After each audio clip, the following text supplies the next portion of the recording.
I'm divorcing you because I got an employee pregnant, and I'm going to give her the position of being the company president's wife.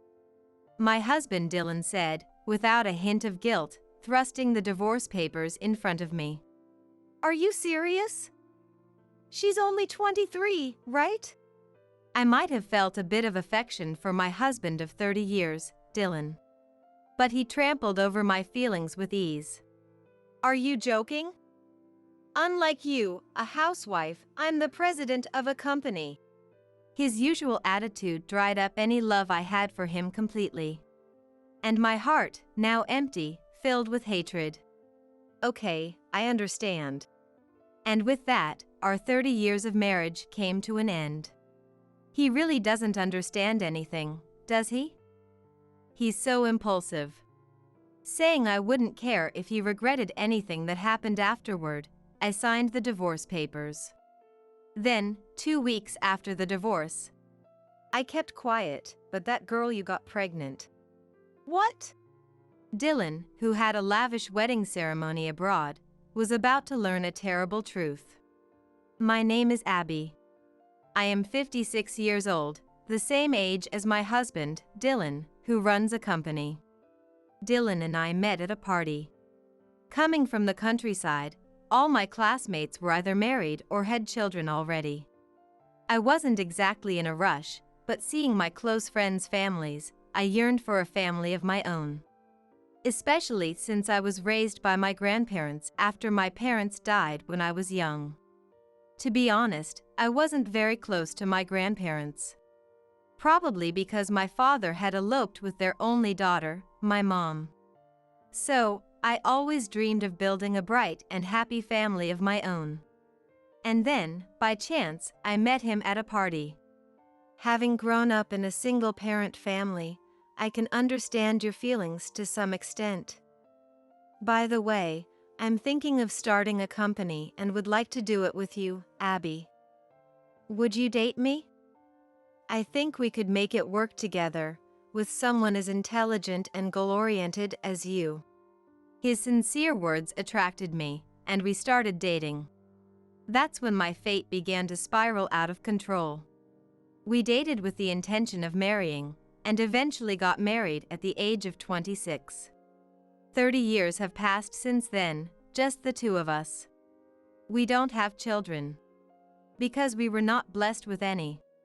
We married at a good age, and started preconception care when we were both 30, after the conversation about establishing his company had settled. But it didn't work out. He seems to believe that the reason for not getting pregnant always lies with the woman. The first half year felt normal, but as time passed, 1 year, 2 years, his attitude worsened. There must be something wrong with you for not being able to get pregnant. Go get yourself checked out. I know a guy who runs a gynecology clinic. Go to him, he said. I really didn't want to. He made it sound simple, but gynecology is a very delicate field. I would have been slightly okay if the doctor was a stranger, but the idea of going to someone he knew made me uncomfortable. I said I'd prefer to see my regular doctor, and he frowned and started complaining. Does that mean you don't trust my acquaintance? It's not that. I didn't say that. It's just that my regular doctor knows my body better.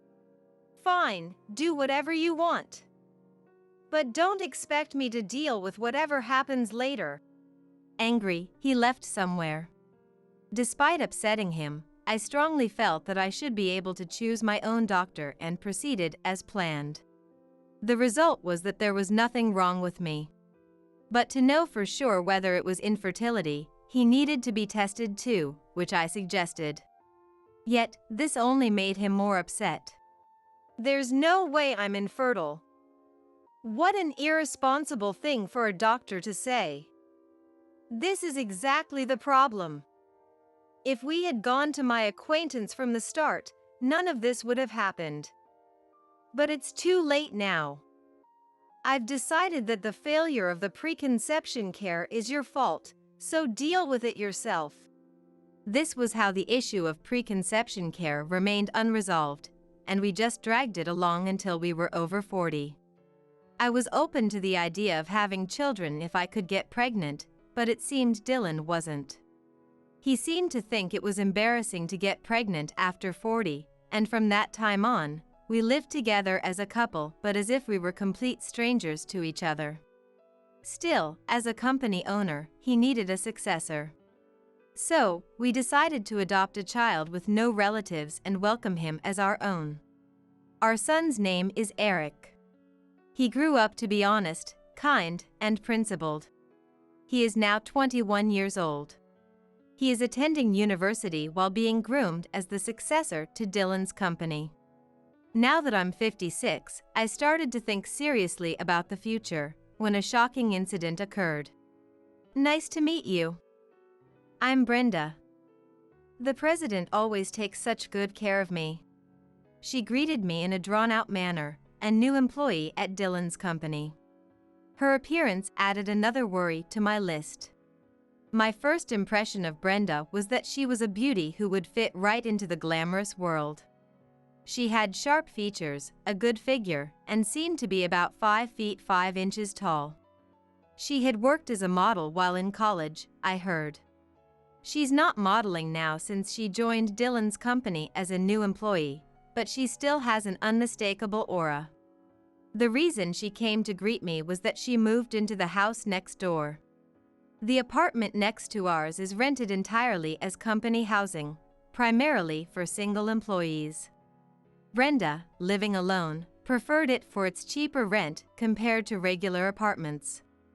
Everyone knows that the company president's house is next to the company housing.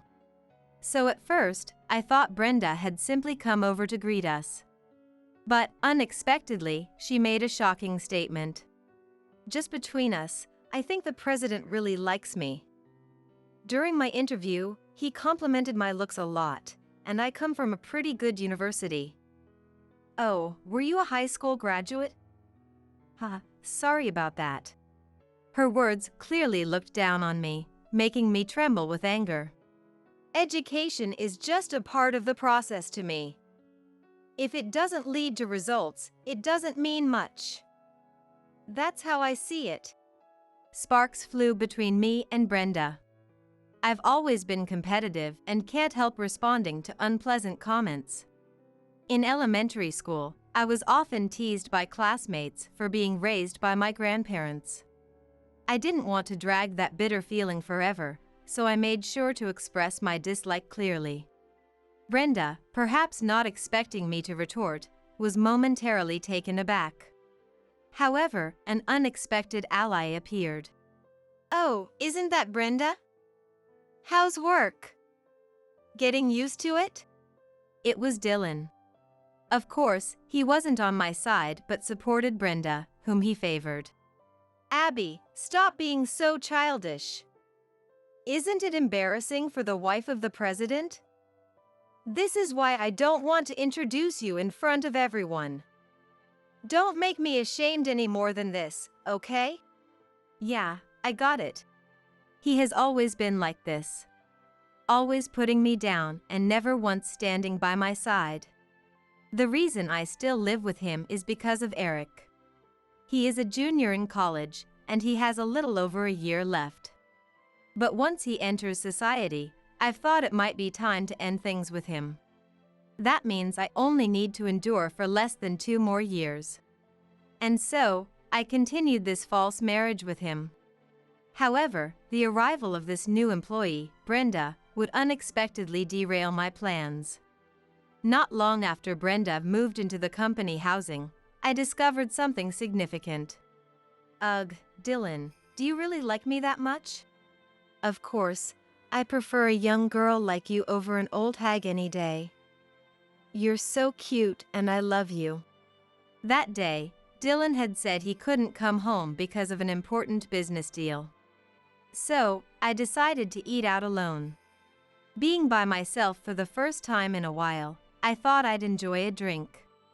While walking through the urban hub, I witnessed Brenda and Dylan walking arm in arm. And I was speechless when I saw the building they entered. Dylan was definitely having an affair with Brenda. Since then, I've been quietly making certain moves, of course, without letting them realize it. Months later, Dylan said with a creepy smile, "I got an employee pregnant, so I'm divorcing you. The position of being the company president's wife will go to her." The employee, that girl he referred to, was undoubtedly Brenda. I understood instantly. I just glared at him in silence. Then, without showing any remorse, he thrust the divorce papers in front of me. "Are you serious? She's only 23, right? Plus, a new employee getting pregnant by the president and taking over as his wife is unheard of. None of that matters. Do you seriously think you can take responsibility for her life?" After 30 years together, I guess I did have some affection for him. That's why I said it as a warning, but Dylan didn't think at all and started complaining to me. "Are you kidding me?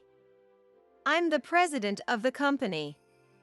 As long as I'm here, Brenda won't be threatened, and I can provide for her. You, a non-productive housewife, should worry about being divorced and left by your husband." His usual attitude finally made me feel that my love for Dylan had completely dried up. And my heart, now empty, filled with hatred. "Yeah, sure. If you say so, I won't stop you. But just don't regret it," I said as a final warning, but it didn't seem to resonate with Dylan. "Regret? I won't. Unlike you, a housewife with no real career, I've been winning from the start. Now go on, live as a lonely woman divorced at 56. Thus, a period was put on our 30 years of marriage. Men have no prohibition period for remarriage, so once divorced, they can marry someone else immediately. Dylan, having received the divorce papers I signed, submitted them along with Brenda's marriage registration, probably confusing the city hall staff. But that aside, it seemed divorcing me and marrying Brenda was a foregone conclusion, and they soon flew abroad. Their purpose was a wedding ceremony. Perhaps they couldn't invite employees to a wedding stemming from an affair, but they still had a grand ceremony with a small number of guests. I wonder how much they spent. After their wedding overseas, they enjoyed their honeymoon and returned home after about 2 weeks. After the divorce, Dylan moved out, perhaps buying a condominium somewhere, and now lives there with Brenda.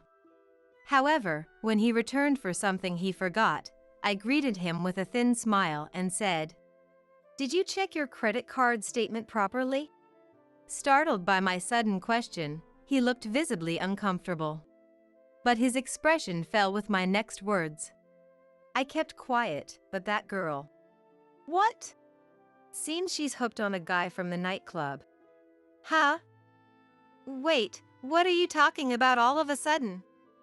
Nightclub? That can't be, she's a pure maiden." Seeing him say such things gave me chills. However, the fact that Brenda was into nightclubbing remained unchanged, no matter what anyone said. As he looked incredulous, I placed a photo in front of him. And just like that, he let out a silent scream. Thought cheating and divorcing was the end? Thought a housewife like me wouldn't know anything, so wouldn't claim compensation in a divorce court? Haha, how funny. Unfortunately, I had been preparing all along to get back at you both, with enough care to have such photos ready. Dylan, with trembling hands, somehow lifted the photo and scrutinized it. "This blonde guy is from the nightclub?" "Yes, that's right. It's from one of the highest-rated places in the urban hub, apparently. Brenda has the means to treat these men? Based on the empty bottles nearby, I'd estimate she spent well over $10,000. $10,000? There's no way she has that kind of spare cash." Repeating my words, Dylan buried his face in his hands. Then, as if coming to his senses, he started checking his credit card statement on his smartphone. His face grew increasingly pale. As I thought, Brenda had been using Dylan's credit card to lavish money on men. For her, it was a way to get pampered by men without spending her own money. There couldn't be a more convenient ATM than that. Yes, he was completely duped by her. Realizing this, he looked up at me and asked, "Can I claim this as unauthorized use with a credit card company?" There's no way. She's not a minor but a full-grown 23-year-old. Plus, she's your spouse. It's not like she stole the card, you gave her the freedom to use it, right? As I said this, Dylan continued with an agonized expression. "I gave it to her for household expenses, thinking she'd use a few $1,000s at most, maybe up to $100,000. But to spend it on men? That's inconceivable. What's going on?" He was lamenting, but it was his own fault. He failed to see her true nature and gave her a credit card with a limit that exceeded $10,000. I couldn't help but chuckle at the absurdity of the situation. Hours later, I received a call from Brenda. "Hey, were you secretly digging into my affairs? I got back and Dylan showed me the photo and accused me." Unbelievable. Seriously, stop it with your ugly, old jealousy. The photo I showed him earlier was brought back by him and used to confront her. Seems like she got a good scolding, revealing a side of her that's far from the usual charming facade. I almost burst into laughter. Dylan was one thing, but she was another story. Being cheated on and having my husband stolen justifies this, doesn't it? The affair is a fact, but without objective evidence, you might have denied it. So, I asked a detective to provide indisputable evidence of the affair, whether it's photos or audio. I responded calmly. She seemed to be grinding her teeth on the other end of the line.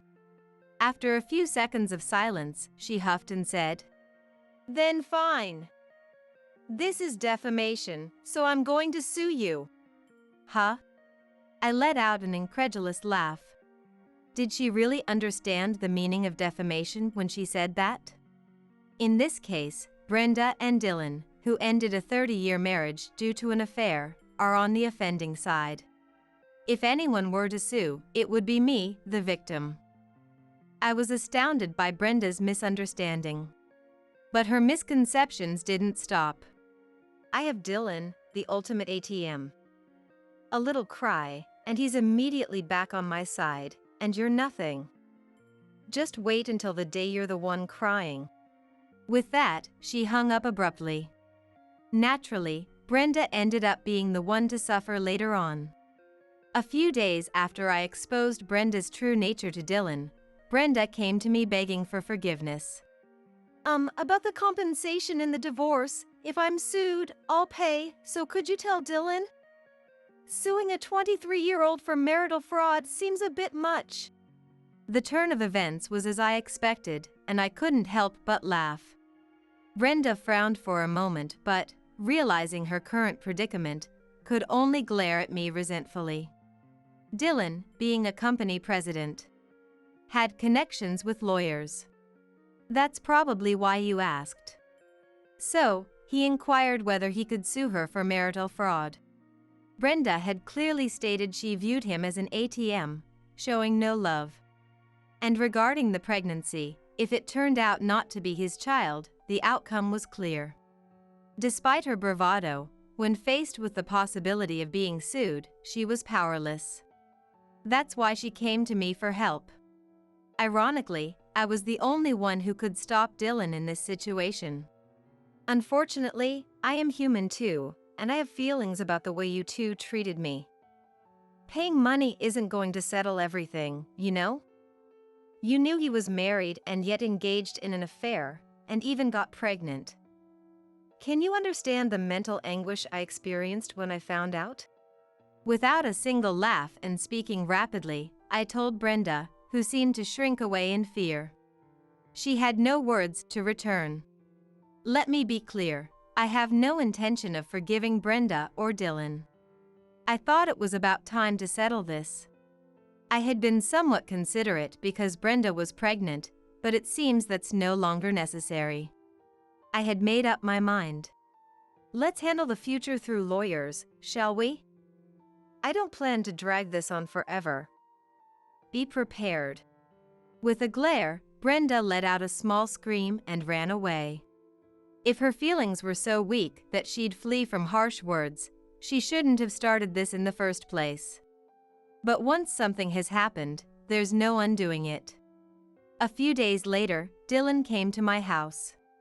He had a smile plastered on his face, as if it were glued on, pleading for a reconstruction of our relationship. The audacity was astounding. Thinking so, I quickly dispelled his hopes. Now you want to start over? What kind of nerve do you have? Besides, I told you, didn't I? Can you take responsibility for her life after getting your 23-year-old girlfriend pregnant? I never imagined she would be such a deceitful woman. Using my credit card to lavish gifts on men, buying luxury goods at will. Because of her, I lost about $50,000 from my savings. That was good information. I smirked and said, "That's our joint savings, right? I'll remind you, we need to split the amount from the time we divorced. I believe we had about $200,000 saved up as a married couple, right? I'll be taking $100,000 as my share of the marital assets. Unfortunately, since Brenda spent your share, all that's left for you is $50,000. At that, Dylan began to get angry. He argued that the money Brenda spent was an ineffective force, so we should divide the assets at $150,000. His self-centered argument finally brought me to my limit of patience. If he was the one cheated on, maybe he could make such a claim, but since his affair partner wasted the marital savings on other men, he had no right to say anything. And he was forgetting one more crucial thing, which I decided to remind him of. I checked with the lawyer, and dividing the $200,000 at the time of our divorce for the property division is a done deal. Plus, Dylan, you should be prepared. You're getting removed from the company's top position. What? No, divorce and the company have nothing to do with each other. The company is mine, I built it. The property division shouldn't.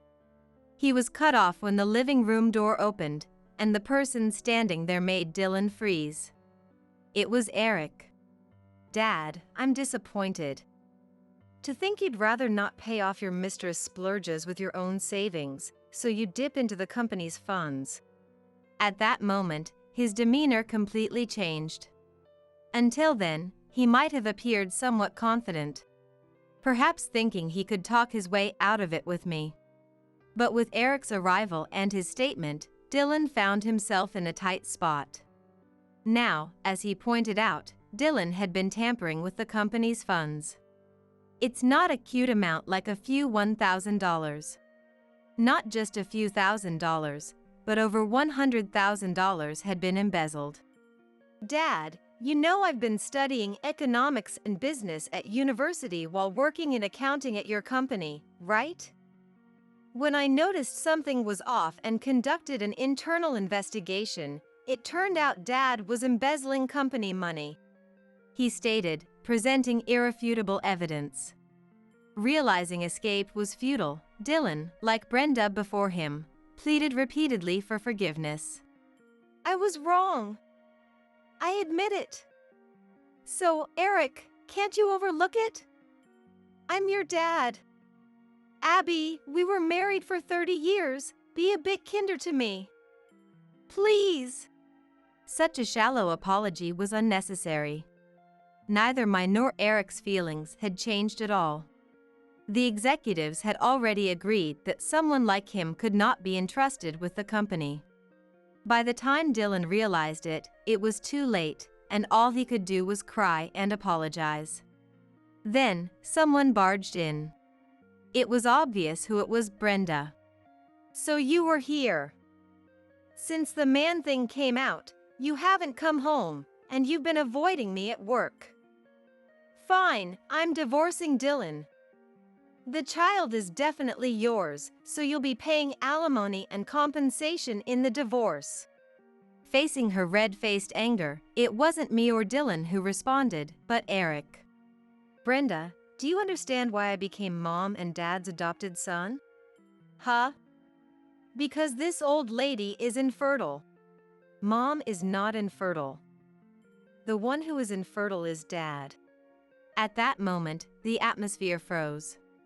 After starting infertility treatments, we couldn't get cooperation from him. He might be infertile. But without his cooperation for the tests, there was nothing we could do. I had given up then, but now I couldn't shake off my suspicion. Brenda was 23, and I was in my early 30s when we started the treatments. Though there's a difference, fertility rates don't change much until about 35. So when I learned Brenda was pregnant, I decided to visit someone. That someone was the gynecologist Dylan had initially recommended. I was really conflicted about going, but I thought maybe they knew something and sought help. That's when I found out the shocking truth. I wasn't infertile, but Dylan was.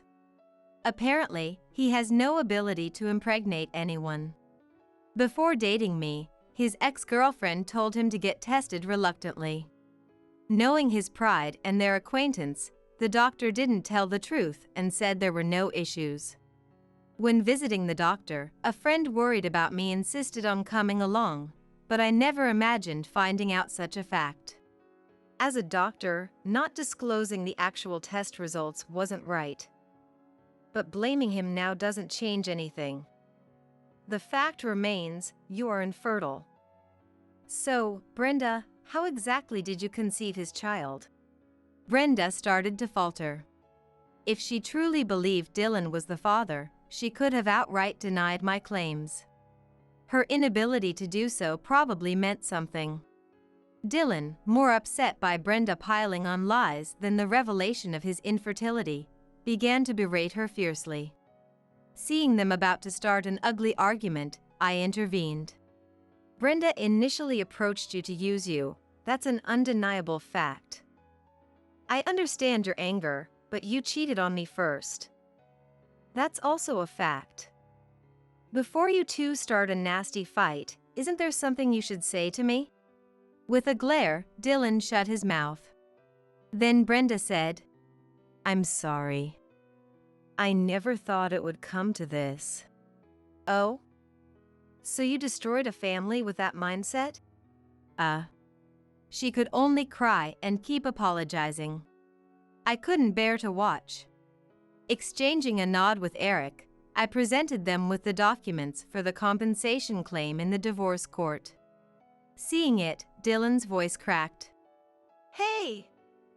What's with this amount? It's ridiculous. Divorce settlements for cheating are supposed to be around $30,000 at most, right? What is this amount? The amount I demanded was $100,000. It's understandable to be shocked by the high figure, but there's a valid reason for it.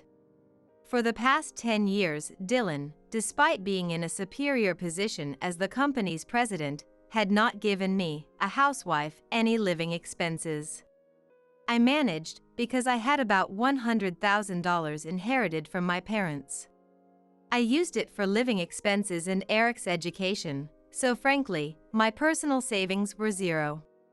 Inheritance isn't subject to division, yet I had to use it because Dylan didn't provide living expenses. It was a force majeure. And the final straw was the affair. The higher the social status of the party involved, the higher the compensation in a divorce court due to responsibility, as explained by the lawyer. I went through all past cases, searching for someone in a similar situation as me. I found cases where individuals won over $100,000 in the past. The amount my lawyer and I proposed wasn't just arbitrarily high, it was calculated based on Dylan's conduct over the past 10 years, his position as a president, his ability to pay, and his behavior after the affair was revealed. In other words, it was justified. If they had complaints, they were prepared to make them pay this amount even if it meant going to court. Not providing living expenses to your housewife, and making me pay for that and the education fees from my inherited money, knowing well enough that you weren't giving any. No remorse from you, and Brenda even threatened to sue for defamation. You too fulfill the conditions for a high compensation in divorce court. Then Brenda desperately clung to a pathetic plea. Please wait. I'm reflecting now. So what? Expecting leniency or a reduction? Such a change of heart. I was beyond angry. I was astounded. With a heavy sigh, I glared at her and said, Now you're desperate and want forgiveness? A reduction? Or perhaps to be overlooked? Such naive thoughts won't work. Eventually, Brenda became speechless, just biting her lip and looking at me. Turning to Dylan, he let out a small shriek. Then he started saying the unimaginable. I was, like Abby, deceived by her. Yes, I'm a victim too. So, let's fight this together. Huh? The thought of abandoning her to lighten his financial burden in the divorce settlement. He must be aiming for that by reconciling with me. To think such a shallow man was my husband embarrassed me. Both of you are pathetic. If you cheat, take responsibility till the end. That's what adults do. You're not children who've just learned to talk. Eric joined in the argument. This is the worst. I no longer see you as my dad. My only parent is Mom. Brenda, if you're here just to cheat, you might as well leave. Said and done, the two were unable to retort and just collapsed on the spot. After involving our lawyers in discussions, we settled on $70,000. Initially, my lawyer had said that getting $40,000 to $50,000 would be good. But I couldn't forgive his actions, so I insisted on $100,000. Even if reduced, I was confident of securing about $50,000. The final conclusion was that Dylan's affair, without providing living expenses or paying for our child's education, was egregious. And this was determined in court. As a result, Dylan and Brenda were ordered to pay $70,000. Dylan was arrested for embezzling company funds, receiving a suspended sentence. With a suspended sentence, he avoided prison but fell into a debt hell, hitting rock bottom. Of course, he ended with Brenda. She tried to find the father among dozens of candidates but eventually gave up. The child was placed in a facility, arguably better off than being raised by her. Brenda resigned and, after being employed elsewhere for a low wage, also took up night jobs to continue paying the divorce compensation to me. Dylan was ousted from the company, unable to find employment due to spreading rumors, now juggling part-time jobs. They had to let go of the condominium they lived in and now likely reside in an old, drafty apartment. The executive director took over as the new president, with plans to pass it on to Eric when ready. The company took a significant hit but is now moving forward united. I got money and the house in the property division but sold the house to live in a smaller apartment, finding it more peaceful. This is somehow more calming. Eric graduated from university successfully and is respected in the company. After a tumultuous decade and divorce process, I now look forward to a peaceful retirement. Enjoying the straight and honest young man he has become, unlike his irresponsible father. From Bonnie to Brandy, a delivery. I wonder why Bonnie would go out of her way to send me a gift. What's the wind bringing now? Tentatively opening the envelope, it contained something like fabric, and upon unfolding, it turned out to be an apron. But I've never worn an apron like that, and at first glance said, Sending something like this for a gift is definitely odd. My daughter Jeanette, with a pale face, said hurriedly, "Mom, let's just throw this away quickly." In the afternoon, my eldest son Smith came visiting, holding a parcel in his hands. "Mom, it's Mother's Day today, isn't it?" "Sorry, I haven't done anything for you till now." "Here, a present." "What's wrong? Something bothering you?" Smith, sensing the somber mood between me and Jeanette, asked. "Actually, before you came here, she received a gift from Bonnie." That's right, she had been looking through an apron catalog for a while. "Yes. Bonnie bought that apron and sent it to Mom." "That's great, isn't it?" "So? Show me what the apron looks like." Smith was excited, unaware of the situation. As I struggled to respond, Jeanette glanced towards the trash can. "What? What's in the trash can?" Seeing inside the trash can, Smith's demeanor changed. "What is this?" "Bonnie took the trouble to pick this out." "Apologize to Bonnie." "Can you still say the same after seeing this? Can you blame her?" Jeanette carefully lifted the apron from the trash and spread it out wide. The moment Smith faced the unexpected reality, his expression froze. "What is this? It can't be." "My name is Brandy, 56 years old. A very ordinary housewife blessed with 2 children, but soon after my eldest son entered middle school, his father passed away due to illness. Fortunately, we had life insurance, which provided enough payment to support the children, and our life was stable. Although financially we were not inconvenienced, raising 2 children was not easy. Especially my eldest son, Smith, who always talked big but never stuck with anything, and would give up at the slightest obstacle, a troubling character. In high school, after hearing in a special class about how becoming a civil servant meant a secure life, Smith came home and declared, "I'll become a civil servant." But upon realizing his academic performance and the reality of the highly difficult civil service exam, his spirit broke. "I never really thought you could become a civil servant." I laughed it off, but Smith never mentioned his goals again. "Well, just study adequately, get into a university with a name, and join a company with a stable salary." His big dreams gradually turned into smaller goals, and eventually, he managed to get a sales job at a small company. "Living a stable life isn't so bad." I quietly continued to watch over Smith. Meanwhile, Jeanette, my younger daughter, was always a good student, excelling in her studies and always at the top of her class. A well-behaved child who took the initiative to do everything from cleaning, laundry, cooking, to washing dishes, she was easy to raise. Jeanette, who always achieved her stated goals, declared during high school career counseling, "I want to work at a major cosmetics manufacturer." Following that, she self-studied everything from cosmetics knowledge to business manners and successfully landed a job at her dream cosmetics manufacturer. With both children moving out for their jobs, I now live alone.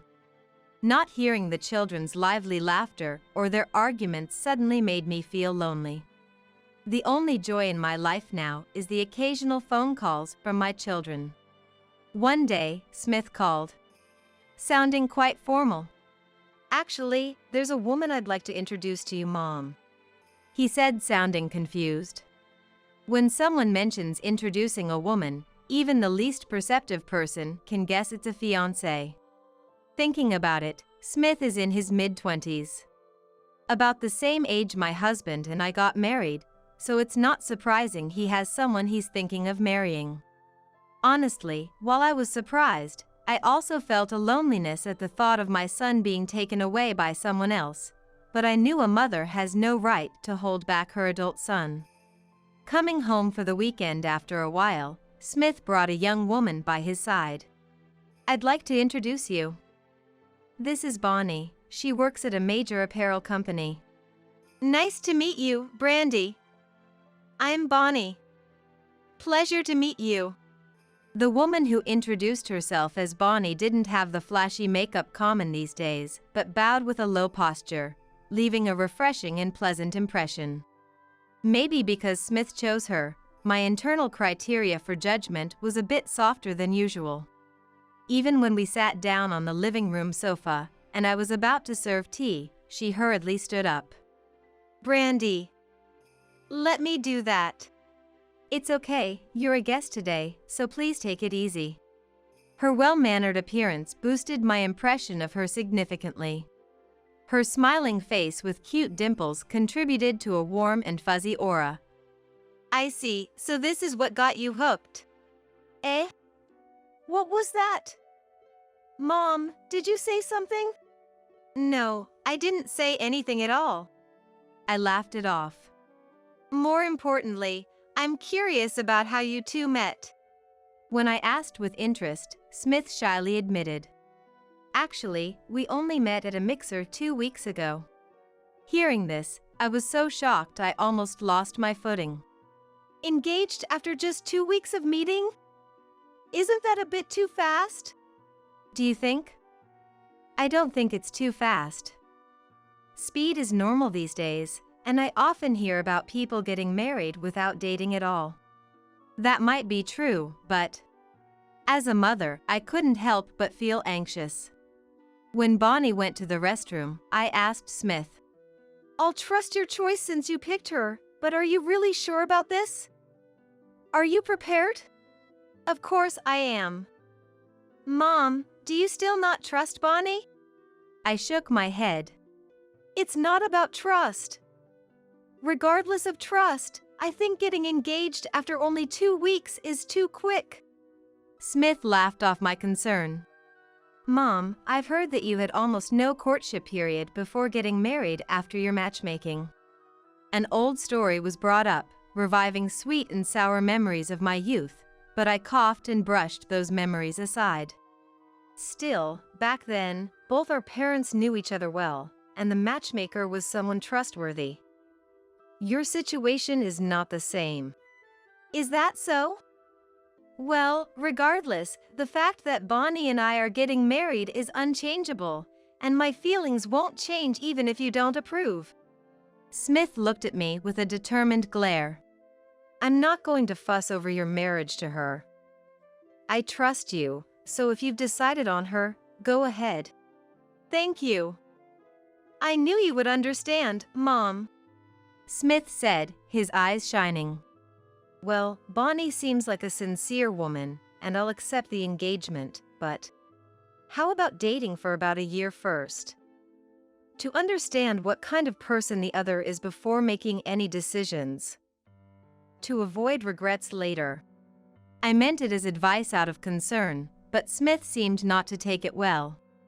You might have just met Bonnie today, but I've been with her for 2 weeks and feel I understand her well enough.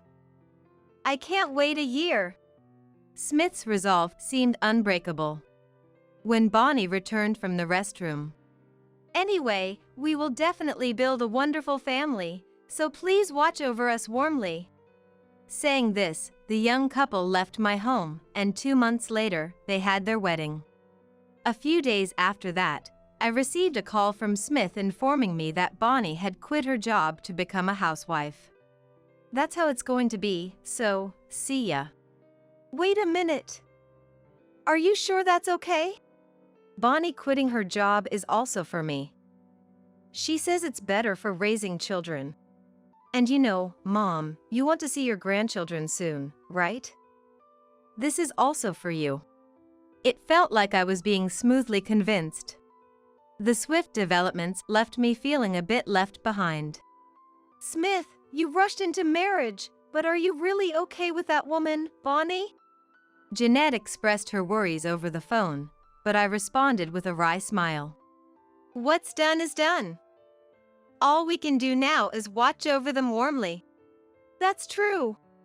Both Jeanette and I had our reservations, but we reluctantly agreed. Time flies, and it's already been 4 years since Smith and Bonnie got married. Yet, I haven't heard any news about them having children. I was told Bonnie quit her job to focus on starting and raising a family, but with no signs of that happening, I couldn't shake off my uneasy feelings. However, this is something that's bestowed by heaven, so fretting over it won't change the situation. Thinking it would only add psychological pressure on them, I consciously avoided bringing up the topic of children in front of Smith and Bonnie. Smith and Bonnie would visit during their substantial holidays, but beyond that, we hardly had any interaction. Still, I had no particular complaints as Bonnie always played the role of a good daughter-in-law in front of me. She seemed to manage household chores quite well, and there was nothing for me to nag about. However, at a family gathering, I heard some unsettling rumors about Bonnie. I went to greet Smith at his home the other day, and it seemed like they were living in quite strange circumstances. Really? I haven't heard anything like that. It was unexpected news to me. I had never heard from Smith himself about any troubles at work. But it's entirely possible he chose not to talk about the real situation to avoid worrying anyone, thinking it would be cruel to pry. I leave Smith to manage his own affairs, so I don't think I should interfere. But then, making sure no one else was around, a relative whispered, "The problem isn't Smith, it's his wife, Bonnie. She's apparently addicted to online shopping, spending most of the income Smith earns." No way! I instantly dismissed the relative's claim. I had only met Bonnie a few times, but she seemed serious and responsible, not the type to indulge in luxury to the point of bankruptcy. It's not just me. Other relatives and acquaintances have all said the same. They don't trust her. The relative's earnest expression made the shadow of worry in my mind grow. When I later mentioned it to Jeanette, she wasn't surprised at all. I didn't want to worry you unnecessarily, Mom, but I've heard those rumors too. Suddenly feeling dizzy, I lost my balance. Hey, are you okay, Mom? Thank goodness Jeanette was there, but my heart sank into darkness. Anyway, I don't trust that woman, Bonnie. We need to have a serious talk with her soon. I stopped Jeanette. Could you leave this to me? I'll talk to Bonnie directly and find out what's really going on. Do you want me to come with you? Jeanette looked worriedly at me. I'm fine. Despite appearances, I've successfully raised 2 children on my own. That's true, but I'm still worried. What if that woman, Bonnie, says something hurtful to you? Indeed, my distrust towards Bonnie was growing. But Jeanette's kind words inspired me, giving me a sense of courage. If Bonnie says or does something awful, you'll let me know right away, okay? Later, I stepped into the apartment where Smith and Bonnie lived for the first time. I had suggested visiting several times before, but each time Smith would say, "I'm busy with work, and Bonnie thinks it would be awkward to be alone with you." Given such responses, I hesitated to visit. As a mother, I was naturally concerned about whether my son was truly happy. But this time was different. Regardless of what Smith said, I had to verify Bonnie's true character for myself. When I rang the doorbell, Bonnie answered with a surprised look. What's the matter? Brandy, if you were coming, you should have told me in advance. She said in a fluster, but properly prepared slippers and led me to the living room. Watching her serve coffee to a guest, as a housewife made me momentarily forget the rumors about her splurging on shopping. Smith is at work right now. I know. I came to talk to you today. A look of caution appeared on Bonnie's face. I was sure she knew what this was about. I've heard from others that you're addicted to online shopping. Then Bonnie, obviously irritated, TCH, made a strange noise, audible to me. So what? It's my money. I can spend it however I want, can't I? She defiantly stated. This was her true nature. I felt a fear as if my heart was being squeezed. So, is it true? Are you really living beyond your means and struggling? Bonnie sighed deeply. This is our issue. It's not something for you to worry about, so please leave. She stood up, frowning, and tried to usher me out. But I couldn't just back down and leave quietly. You said it's your money, but isn't Smith the only breadwinner now? You've quit your job, so can you really say that? Bonnie, with her long black hair, frantically ran her hands through it.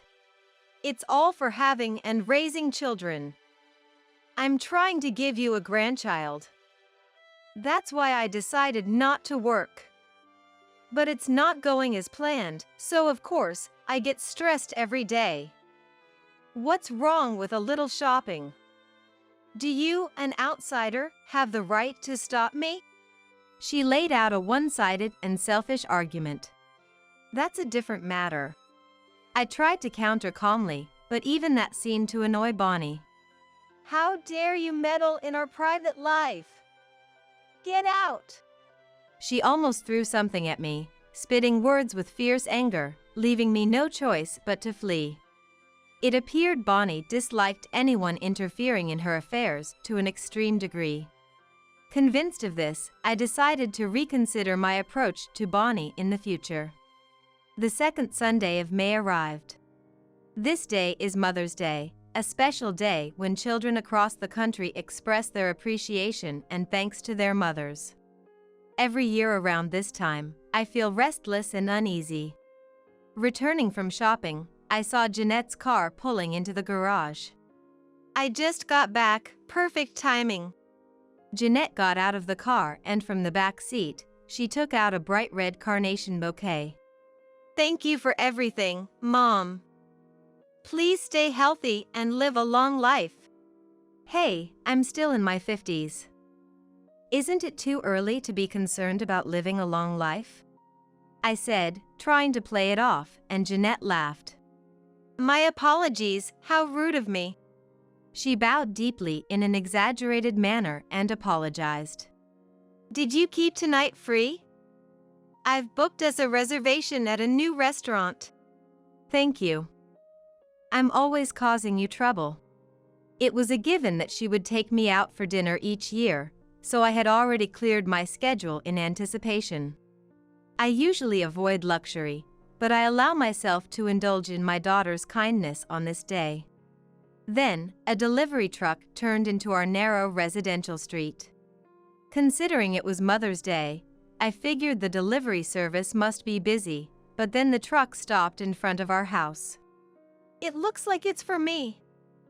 Who could it be from? I tried to think of anyone besides Jeanette who might send me a gift, but couldn't come up with anyone. The driver took a package wrapped in an envelope from the truck and approached us. After confirming our names and address, he said, This is a delivery from Bonnie to Brandy. Jeanette and I looked at each other in surprise. Holding the package, we stood dumbfounded at the entrance for a while. That Bonnie would send me a present for Mother's Day. What kind of turn of events is this? As we watched with caution, Jeanette also seemed suspicious. Be careful, Mom. There must be some catch to this, it's scary. She frowned deeply. Tentatively opening the envelope, it contained something like fabric, which unfolded to be an apron. However, I never actually wore the apron. The moment I saw it, I remarked, Sending something like this, that woman must be out of her mind. Jeanette, with a pale face, said, What is she thinking? Just throw it away quickly. Even though it was sent by my son's wife, I felt no guilt about discarding it. In fact, neither Jeanette nor I could think of any option other than throwing it away. In the afternoon, Smith came by, holding a parcel. Mom, it's Mother's Day today. I haven't done much for you until now, sorry. Here, a present. Before Smith could hand me the parcel, Jeanette snatched it from him. Let me see it first. I'll check what's inside. What are you doing? It's an expensive watch I bought from Tiffany's. Handle it with care. Smith was indignant at Jeanette's rough handling of the parcel. Jeanette opened the box and checked inside, but nothing seemed amiss. All right, it's fine. Here, Mom, a present from Smith. Thank you. I'm relieved it's something decent. What's with that reaction? I thought you'd be happier. Smith was noticeably angry and disappointed, expecting a more joyful response. It's just that we were suspicious because you rarely bring gifts. Don't be misleading. What's that supposed to mean? I just wanted to start building a respectable family now that I'm married too. I thought I shouldn't forget to thank Mom, that's all. I forced a smile I had forgotten. Thank you. I am really happy about this. What's wrong? Did something bad happen? Smith sensed the somber mood between me and Jeanette and asked. Actually, before you came here, we received a present from Bonnie too. I hesitated to finish my sentence. Eh? I didn't hear anything about that. Now that you mention it, she was looking at an apron catalog. Yes. Bonnie bought that apron and sent it to Mom. That's great, then. She cares about you too. So, what does the apron look like? Show me. Unaware of everything, Smith's eyes sparkled with excitement, but Jeanette grimly glanced at the trash can instead. Eh? What's in the trash can? Smith walked towards the trash can. Seeing what was inside changed Smith's expression dramatically. What's this? What does this mean? Don't tell me this apron was sent by Bonnie for you, Mom. It's cruel to throw away something Bonnie carefully chose. Poor Bonnie. Apologize to her. As Smith attempted to retrieve it from the trash can, Jeanette warned. Be careful. Smith, don't hurt yourself. Her tone was sharp, yet it carried Jeanette's concern for Smith. Smith's movements halted upon touching the apron. What do you mean? Jeanette carefully lifted the apron from the trash can for Smith. Can you still say the same after seeing this? Can you still criticize our mom? She showed the apron's lining. The reality, unforeseen, froze Smith's expression. What's this? No way. The lining was filled with countless needles. Had I worn it without noticing, I could have been injured all over by now. This is the reality. This is her true nature. Now you understand, right, Smith? What kind of person Bonnie is. Even confronted with the truth, Smith seemed paralyzed, unable to believe. This is a serious crime. Both Mom and I are considering whether to report this to the police. Suddenly, the landline phone by the entrance rang loudly. Answering it, I heard an unwanted woman's laughter from the other side. Ah, Brandy. Did the package arrive okay? I specified the time, so I thought it should have arrived by now and decided to call. How can you do such a terrible thing so easily? Bonnie, without a hint of remorse and almost mocking me, said, It's your own fault. You always interfere in other people's private lives, so I just gave you what you deserved. You brought this upon yourself. Oh, if you got hurt, next time I'll send you iodine or Band-Aids. I'll pass, since it didn't turn out the way you wanted. I wasn't injured. Smith, who had been silently listening to our conversation, started to tremble. I need to step out for a bit. With tears in his eyes, Smith rushed out of the house. The next day, Smith returned and confessed that he had a heated argument with Bonnie rather than a discussion. I've decided to keep some distance from her for a while. I never imagined she would do something so foolish.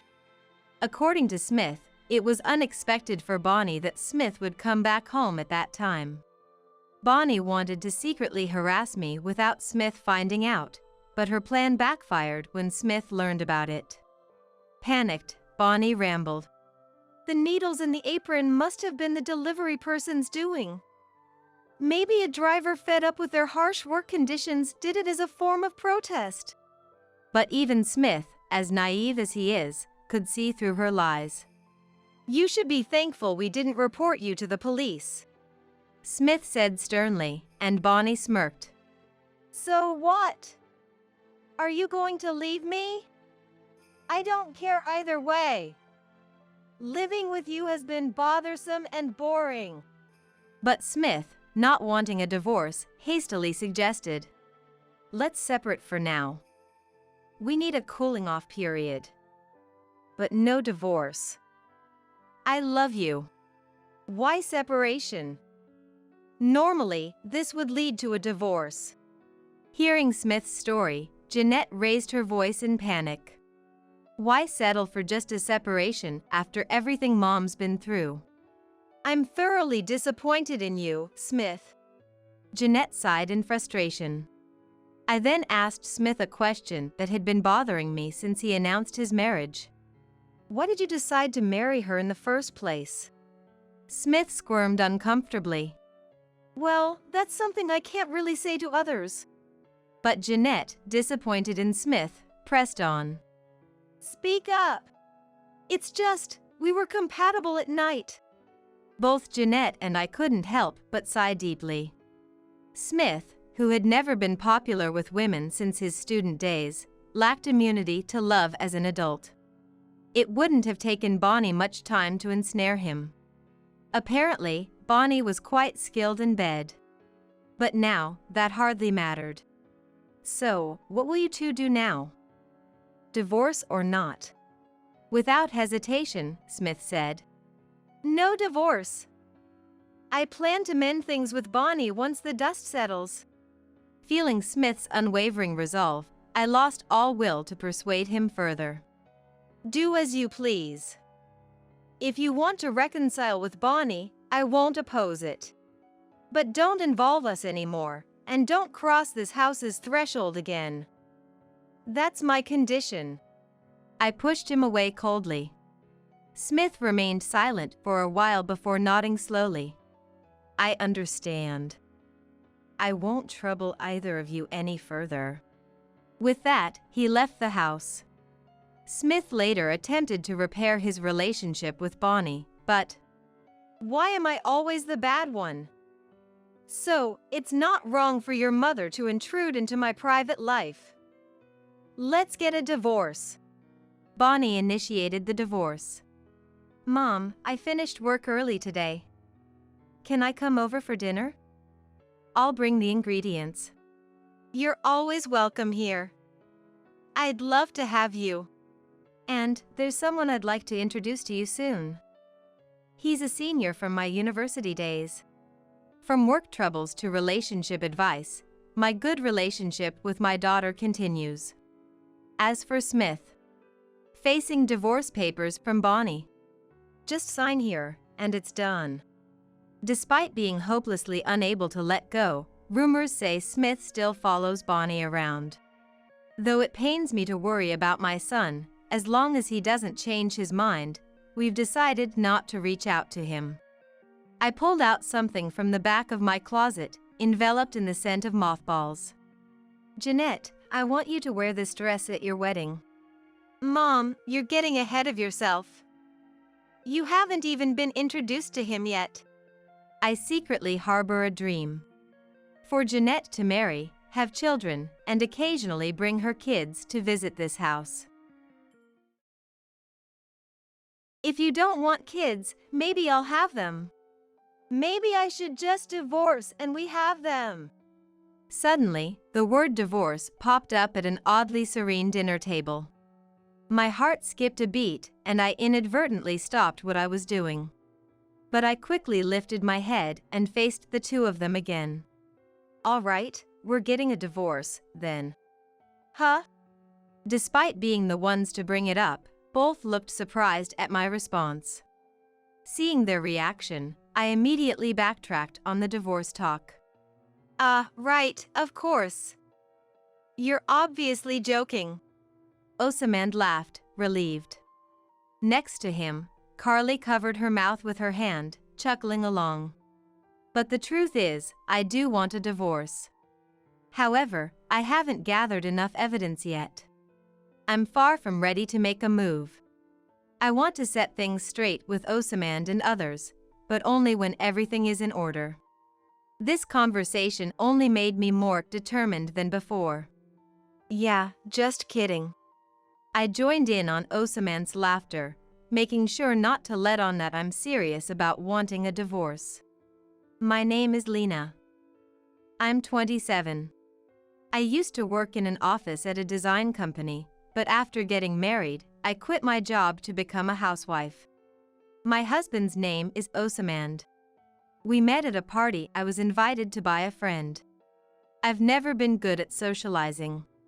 On days off, I'd stay in, and even on work days, I'd skip out on drinking parties and outings, preferring to spend time alone. Because of that lifestyle, it's no surprise I hadn't had a boyfriend in a while. All my friends and juniors were either married or in relationships. It made me anxious whenever the topic of boyfriends or husbands came up. I felt the pressure to find someone soon, when this opportunity came from a friend. My friend was surprised I took up the invitation.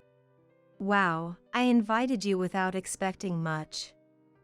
I know I'm the one that invited you, but did something happen? Nothing really. Just had a change of heart. I'm getting to that age where I should find a boyfriend and start thinking about the future. I shared my thoughts without holding anything back. Then, I see. You've had a change of heart. I'm glad I invited you, my friend said, laughing. On the day of the party, I went to the bar, which was the venue, with my friend, and a few people were already there, chatting and having a good time. She easily joined the group, but I couldn't. Even as the party started, I couldn't manage to join in on the conversations and ended up drinking alone at the edge of the room. I wondered if it was impossible for someone like me to find a boyfriend. I stared at my nearly empty glass, lost in thought. The lively chatter from around me filled the air. My friend seemed to be enjoying the party, being at the center of the conversation. I envied those who could genuinely enjoy such gatherings. I wished I could be like that. As I looked at my watch thinking about leaving early, someone approached me. Hey, what's up? You look pretty lonely over here. Huh. A man started talking to me.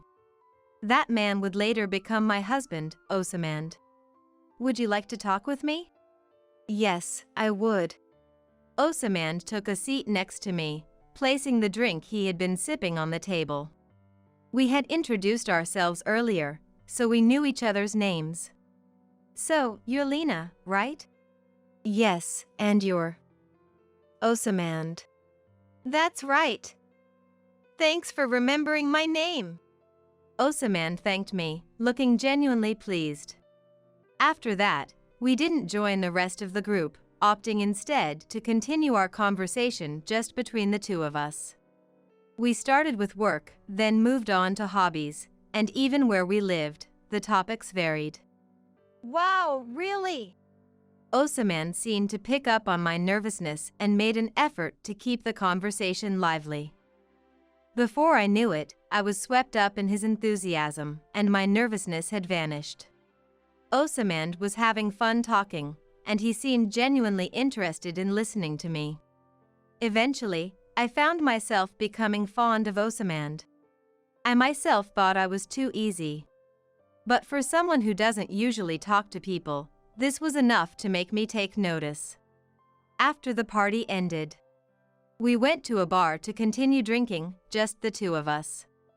Alone with me, Osamand's demeanor changed completely from before, becoming more composed. Perhaps he had been playing up to the atmosphere before. Yet, his willingness to listen to me remained unchanged. Seeing this side of Osamand made my feelings for him grow. Today was fun. Thank you. Thank you as well. We hit it off so well that we exchanged our numbers and agreed to meet again. After that, we started seeing each other frequently. Could things really go this smoothly?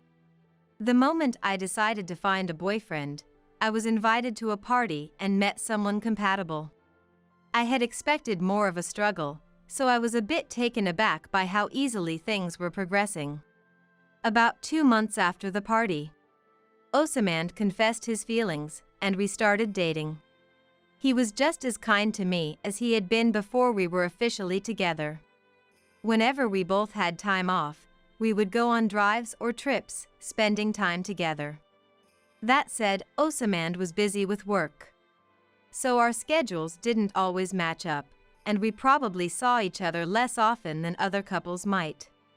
But we made up for it with phone calls and emails. I was satisfied with that. To say I wasn't lonely would be a lie. I wanted to see Osamand more, to be with Osamand more. Those feelings only grew stronger day by day. However, on the days we could meet, I was filled with happiness. Each time, I was reminded of how much I liked Osamand. Then one day, during our usual routine, Osamand suddenly introduced me to a woman. I want you to meet someone. Carly. She's an old friend of mine. Pleased to meet you.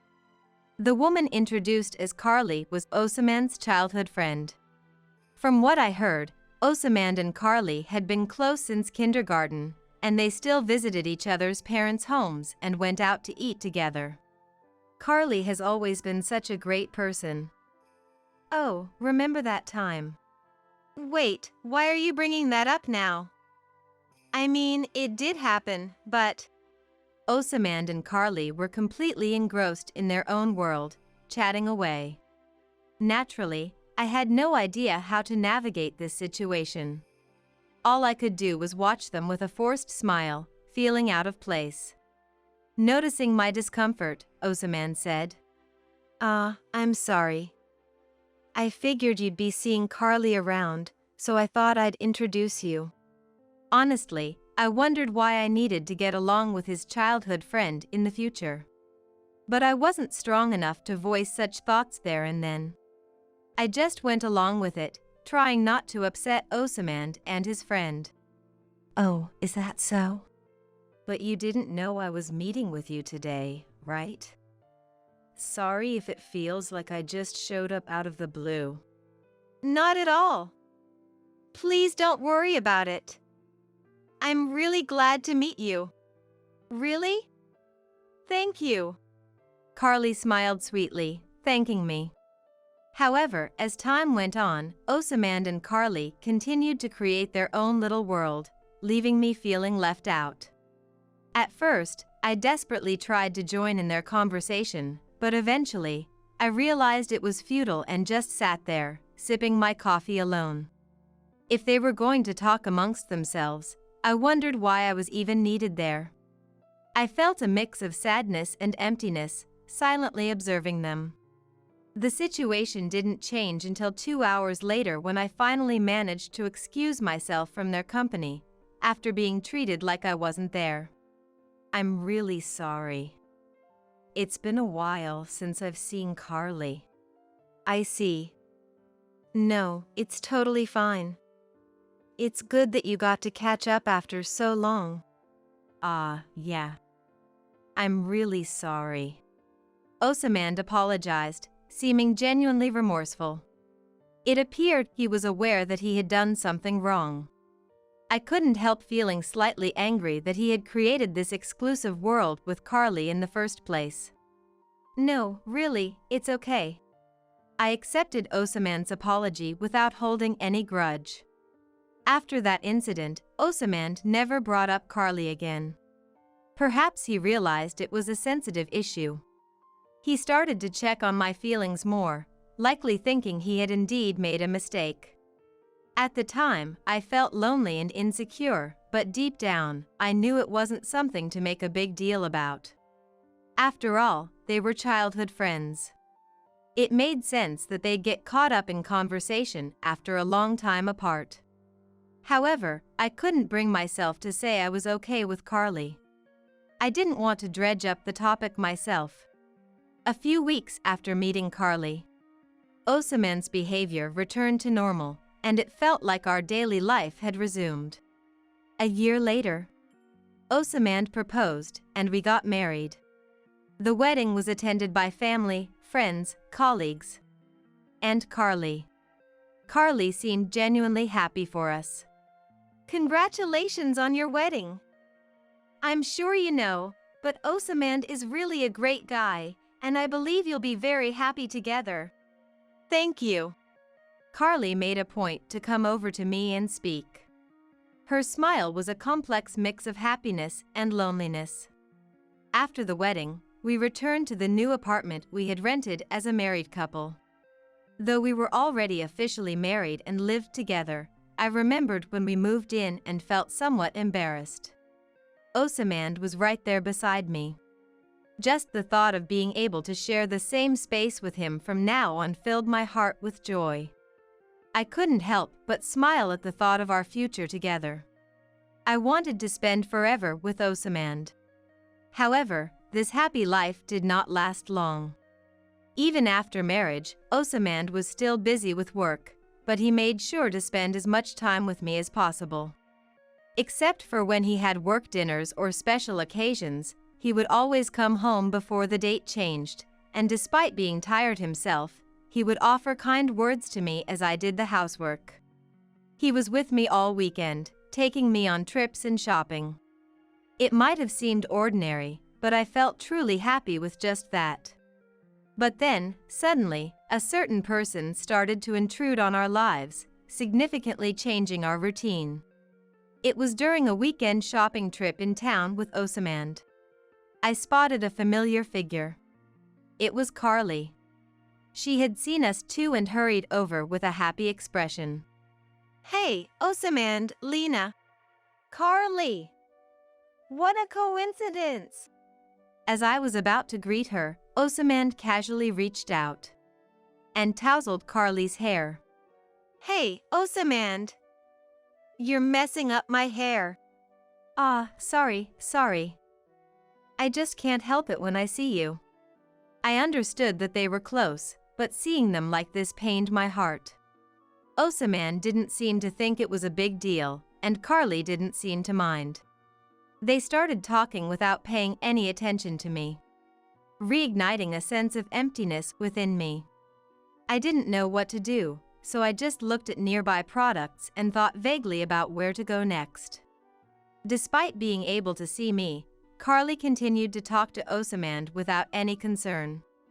The conversation lasted about 10 minutes before ending. Sorry. I didn't realize you two were on a date today. My bad. It's fine. Right, Lena? Yeah, it's fine. Unable to deny it, I pretended not to mind. Since that day, Carly began to appear more frequently wherever Osaman and I went out together. I thought it was a coincidence the first 2 times, but after it kept happening, I couldn't help but think they were arranging it behind my back. Whenever they met, they acted as if it were a chance encounter. Wow. What a coincidence. That became their routine phrase. Once, I gathered the courage to ask, are you two in touch? Seeing each other so often when we're out, it seems unlikely to be just coincidence. However, they wouldn't admit it. No, it's just a coincidence. Right, Carly? Yeah. Just a coincidence. Happened to be, right? They laughed it off together. But their expressions seemed almost mocking. They would hold hands or touch each other's cheeks every time they met. Their level of physical affection seemed excessive. Despite being told they had always been this way, claiming it was normal for childhood friends, something about it didn't sit right with me. Wait, should we stop holding hands? Lena looks mad. Sorry, Lena. But Carly is really just an old friend. There's absolutely nothing weird between us, so don't worry, okay? Hey, what's that supposed to mean? Well, it's not like I like you or anything. After Carly's comment, Osamand cheerfully placed his hand on her head again. Despite my anger, Osamand continued his physical affection with Carly. Carly didn't seem to mind at all. Is it normal for childhood friends to be this close? Watching Osamand and Carly, my distrust grew day by day. After several similar incidents, I mustered up the courage to speak to Osamand. Osamand. What's up? Osamand looked at me with his usual kind smile. About Carly. I know she's your childhood friend, and I understand you're close, but could you maybe reduce the physical affection a bit? Reduce it! Yeah, since we're married. Osamand's face turned serious for a moment before he relaxed again. That brief serious expression scared me, making me regret bringing it up. Sorry. Was it bothering you? A little. Normally, Osamand would laugh it off and agree. But he was different that day. But you know, Carly and I are just childhood friends, right? There's really nothing to worry about. What does that mean? Just don't think too much about it. Consider it part of our communication. Okay. With a troubled smile, he walked away from me. Seeing this, I couldn't help but feel anxious, regretting my question and wondering if I had made an unreasonable request or upset Osamand. At the same time, I questioned if I was wrong. As his wife, I wanted him to limit his physical contact with Carly, even though they were childhood friends. Nonetheless, life with Osamand continued uneasily. A month after my request, nothing had changed.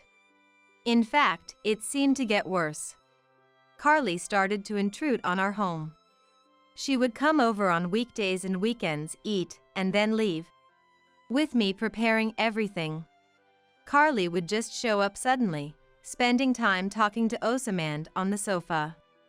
Even when I asked for help with carrying things. You can handle that much on your own, right? Yeah. She would dismiss my request. By this time, Osamand had completely taken Carly's side. He hardly listened to me and always spoke in Carly's favor when I objected. Seriously. Lena can't do anything by herself. Hey, don't say that in front of her, that's the worst. They laughed at me as if I were a joke. Naturally, I didn't feel good about it. Whenever I returned to the kitchen without saying anything, I would end up being criticized. Is she sulking? Over just this? Come on, that's a bit much, isn't it? I continued preparing the meal, trying to ignore their voices. It seemed only fair that she help with preparations since she came over uninvited. Yet, why should I be the one to face complaints? Moreover, being accused of sulking or being incapable of doing anything alone was incredibly rude. Carly came over several times a week, and she always made sure to have a meal before leaving.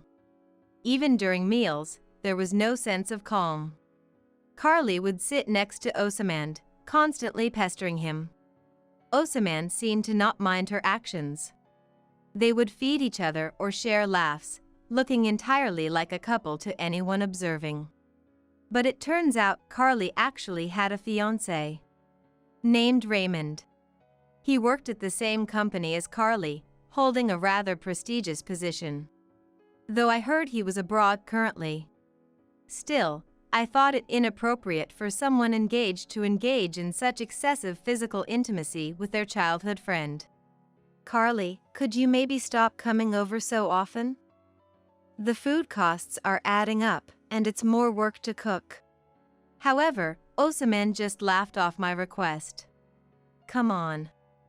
Carly's single right now, and she says it's lonely going home to an empty house. Maybe we should be a bit more understanding. But it's fine, really. Osaman didn't seem inclined to criticize Carly at all. In fact, he seemed happier with her than with me.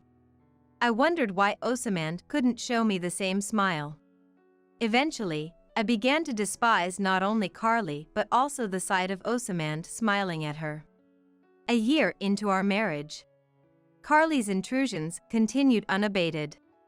By this time, I had given up, no longer complaining and simply catering to Carly. Maybe this was the arrangement Osaman and Carly desired. Their physical intimacy intensified, and they appeared even happier than before. I dreaded that this lifestyle would persist until Carly got married. The thought filled me with gloom. Divorce. The word started to cross my mind occasionally. Yet, I found it hard to take any action. Time kept moving forward. But one day, a comment from Carly prompted me to decide on divorce. "Hey, aren't you two planning to have kids?" What? Her tactless remark made me exclaim in surprise. Osaman and I had decided not to have children yet. And we might never do so. That's what I thought I had said, but... Lena's just really against it. What? I never said that. I hadn't said anything of the sort. Osaman was trying to look good in front of Carly. I glared and contradicted him. Really, Lena? It's been about a year since you got married, right? Why would you be against it? No, I never said I was against. But Carly wasn't listening at all. Didn't Osaman like kids? Lena, isn't it selfish to say no?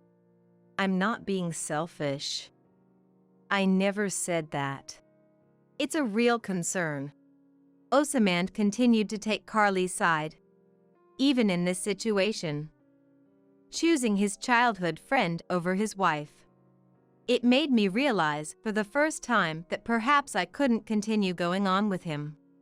Then Carly said something outrageous, pushing me further. If you don't want kids, maybe I'll have them. Maybe I should just divorce and we have them. Osaman joined in with her laughter, not rebuking Carly's words. The casual mention of divorce shocked me, my heart raced, and I stopped what I was doing. Divorce. There are jokes that can be made and ones that shouldn't be. The inability to distinguish between the two was exasperating. However, I quickly faced them again. All right, we're getting a divorce, then. Huh? They were surprised, even though they brought it up. I quickly corrected the notion of divorce. Just kidding. Maybe it's time we started thinking about kids. Right, of course. You're obviously joking. Osaman laughed, relieved, while Carly covered her mouth beside him, smiling joyously. Such a happy occasion. But the truth was, I did want a divorce. Despite joking about it, I couldn't shake the thought. I'll really get a divorce. Annoyingly, Carly's remark made me decide to divorce Osaman. Yet, it was too early to act. Yeah, just kidding. While formulating a plan in my head, I responded to Osaman. From observing Osaman and Carly up close, I suspected they might be having an affair. If that was the case, my options were limited. After much thought, I decided to hire a detective to gather evidence of the affair.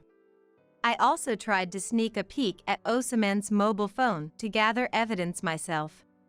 If they weren't cheating, I'd think of something else. But there was no need. When I checked Osaman's unlocked phone, there was an abundance of exchanges with Carly. The content was damning. From sweet conversations akin to those of lovers to suggestive messages and photos from hotel visits. There was more than enough to call it evidence. Considering Osaman didn't lock his phone, he seemed utterly careless. Further investigation by the detective confirmed they met frequently. Mostly at hotels. The dates they met matched the days Osaman told me he'd be home late. He had lied about overtime and drinking parties to meet Carly. Even though I had a vague idea they were cheating, seeing concrete evidence made me feel indescribable. Meanwhile, Osamand and Carly's behavior didn't change. Carly kept coming over, eating, teasing me, and having fun. Unaware of what I was doing behind the scenes, their carefree actions seemed almost ludicrous. About a month after I started gathering evidence, Osamand invited me to an event. There's an engagement party for Carly next month. Engagement party? Yeah, you know Carly's fiancé is pretty high up, right? So, they need to have a sort of introduction party for the marriage. So, her partner is coming back? Yeah, I think he might already be back. The engagement party was irrelevant to me. The nerve of having such a party while engaging in an affair baffled me. I see. You've been invited? You should go, I said dismissively, somewhat irritated by Osamand's nonchalant laughter. But his response was unexpected. What are you talking about? You're coming with me. Me? With you? Why? Because you've always been so helpful to Carly. Oh, I see. She wants me there because I was helpful. Did they really invite me for that reason? My heart, already jaded, doubted even the reason for my invitation. But it would be rude to decline if I was invited. I thought you might not like parties. Can you manage? No, I'll go. She invited me, after all. Osamand's face brightened at my words. Great. I'll let Carly know. He seemed pleased as he went to his room with his phone, likely to contact Carly. In truth, I didn't want to go. The last thing I wanted was to see Carly happy. Why should I put myself in such a situation? However, as I prepared, an idea struck me. This plan could significantly change my current predicament. If so, using the party to my advantage was too good an opportunity to miss. What I'm about to do is low as a person. But I had been tormented by Osamand and Carly far more. A little revenge seemed justified. I prepared for the party and my plan of retaliation simultaneously. A month later, the day of the party arrived. Dressed appropriately, Osamand and I headed to the venue. Entering the venue, the opulence of chandeliers, carpets, and tables made me hesitate. The old Osamand would have reassured me here, but now he was busy scanning the room for someone. The guests all seemed important, making me feel out of place. Then, someone called out. Osamand. You made it. Turning toward the voice, I saw Carly, accompanied by a fresh-faced young man and a kindly-looking elderly couple. Apparently, the young man was Carly's fiancé, Raymond, and the elderly couple were her parents. Congratulations, Carly. Thank you. And to you too, and Raymond too. Congratulations. Thank you for your kind words. Osamand was unusually polite, a side of him I might have never seen before. Afterward, the party officially began with an announcement. After getting my meal, I returned to my seat to find Osamand and Carly's parents engaged in a lively conversation.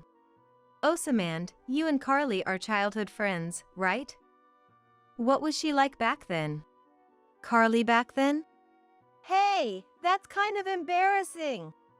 Osamand, unfazed by Carly's embarrassment, shared stories of her past. She liked catching bugs and racing. We used to play tag a lot. You're really going to tell that story? Carly squirmed, visibly embarrassed, but not entirely displeased. You two really are close. Watching you, it's like you're real siblings.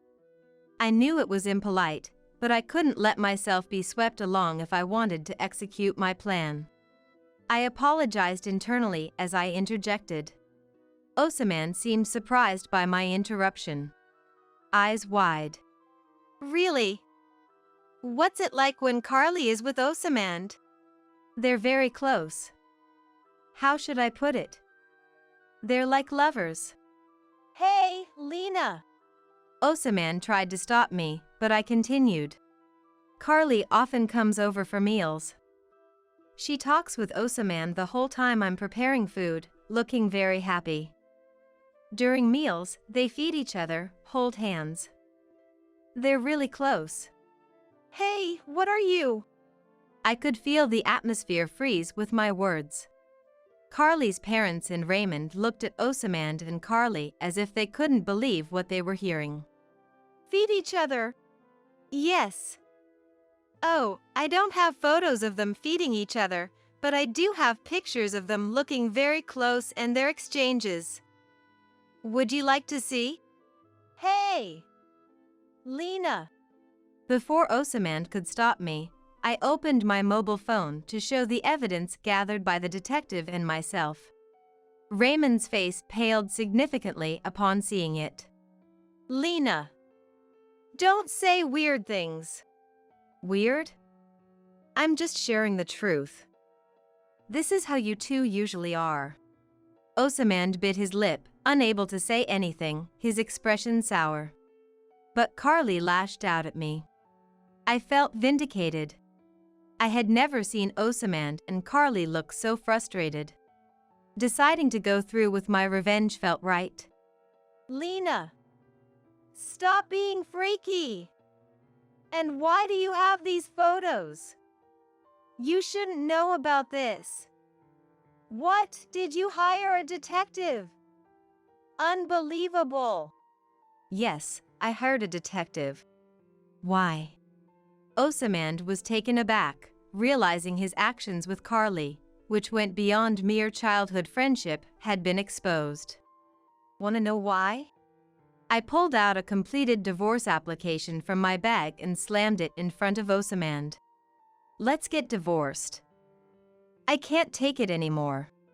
There's no need to say that here. Ever since we got married, Carly has been a constant presence in my life.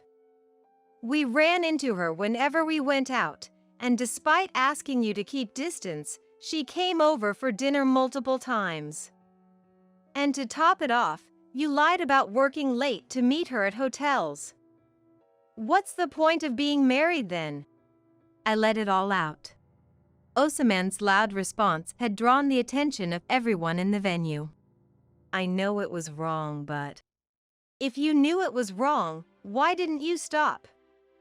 Didn't I ask you to stop repeatedly? Well, yes, but... You don't really think it was wrong, do you? If you did, you wouldn't make excuses, you'd apologize. Yeah, sorry. As Osamand and I argued, Carly attempted to intervene. Hey, stop arguing here. Raymond, Mom, Dad, help. However, the three of them did not take Carly's side. Carly, those photos are real, aren't they? What? I'm asking if they're real. Not that you'd admit to cheating on your own. Raymond looked profoundly disheartened. Understandably so. He must have been thinking of his fiancée Carly while working abroad, only to find her cheating with her childhood friend. With so much evidence, I can't marry you. I was a fool to trust you. Wait. That's not true. They're all lies. Lies? So, you're saying Lena fabricated all this just to trap you and Osamand? Yes, that's right. What? I couldn't hold back anymore. Was she not satisfied after manipulating me all this much? Still trying to control the narrative? Even now, Carly wouldn't admit to the affair, which infuriated me further, and I couldn't help but shout. Who would do such a thing for you? I don't have the time for that. If I were to spend my time on you, I'd rather find a new hobby. What did you say? Carly snapped back at my words. However, it was Carly's parents who stopped her. Carly! Enough! Aren't you ashamed of yourself for doing such things? Dad. I never thought you would do something like this. Sure, you and Osaman were close, but I never imagined it would lead to this. It's truly shameful. What? Don't say it's shameful. It is embarrassing. Raymond, I'm so sorry. It's understandable that you can't marry her now, and we won't mind if you call off the engagement. I too must apologize. I'm truly sorry. Watching her parents apologize to Raymond, Carly seemed to realize the irreparable mistake she had made. Tears streaming, she pleaded with Raymond. I'm sorry. Please, don't call off the engagement. I've had enough of you. I can't marry you. No. Osaman, witnessing Carly's situation, also begged for my forgiveness. Lena, I'm really sorry. I'll never cheat again. Please, let's not divorce. But I couldn't possibly trust Osaman's words. Never cheat again? Unbelievable. I'm divorcing you. And I'll be claiming compensation too. Looks like your beloved Carly is getting dumped too, so you two might as well stay together. No, wait, think this over. Absolutely not. I can't live with someone like you any longer. I grabbed the divorce papers again and pushed them toward Osaman. There's no way we can rebuild from this. If you understand, agree to the divorce now. Realizing I was serious, Osaman no longer resisted and agreed to the divorce. Finally, I could get away from this man. And I wouldn't have to see Carly's face anymore. This realization brought a smile to my face. A few days later, Osaman and I were officially divorced. I managed to claim compensation from both Osaman and Carly, which was satisfying. Carly and Raymond officially ended their engagement too. Despite the scandal, neither Osaman nor Carly quit their jobs. I thought they might leave their positions due to the divorce and scandal spreading through their companies. However, it seems they couldn't afford to quit, needing to pay the compensation. In a way, that served them right. Thinking so might mean I have a bad personality too. After the divorce was finalized, I apologized to Raymond for ruining the party. But he kindly said, "No worries. Thank you for letting me know about Carly's affair.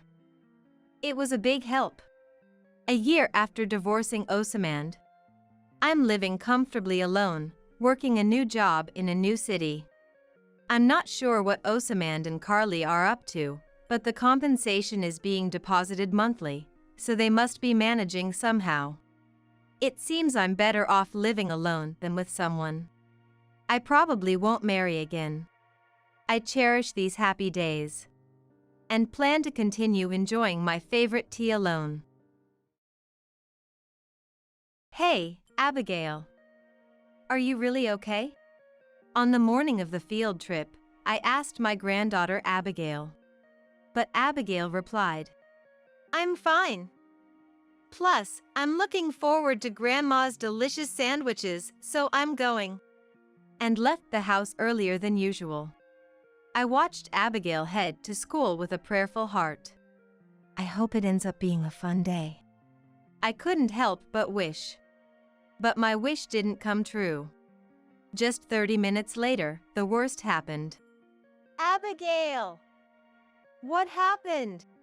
When I opened the door, there stood my granddaughter, who had supposedly left for the field trip earlier, crying with her backpack covered in mud. Then, "Look inside," she said, offering the backpack filled with a ton of trash. I felt a surge of rage at the tragic sight. What is this? As I trembled with anger trying to remove the trash from the backpack. Is something wrong? My son Richard, who was working remotely, appeared behind me.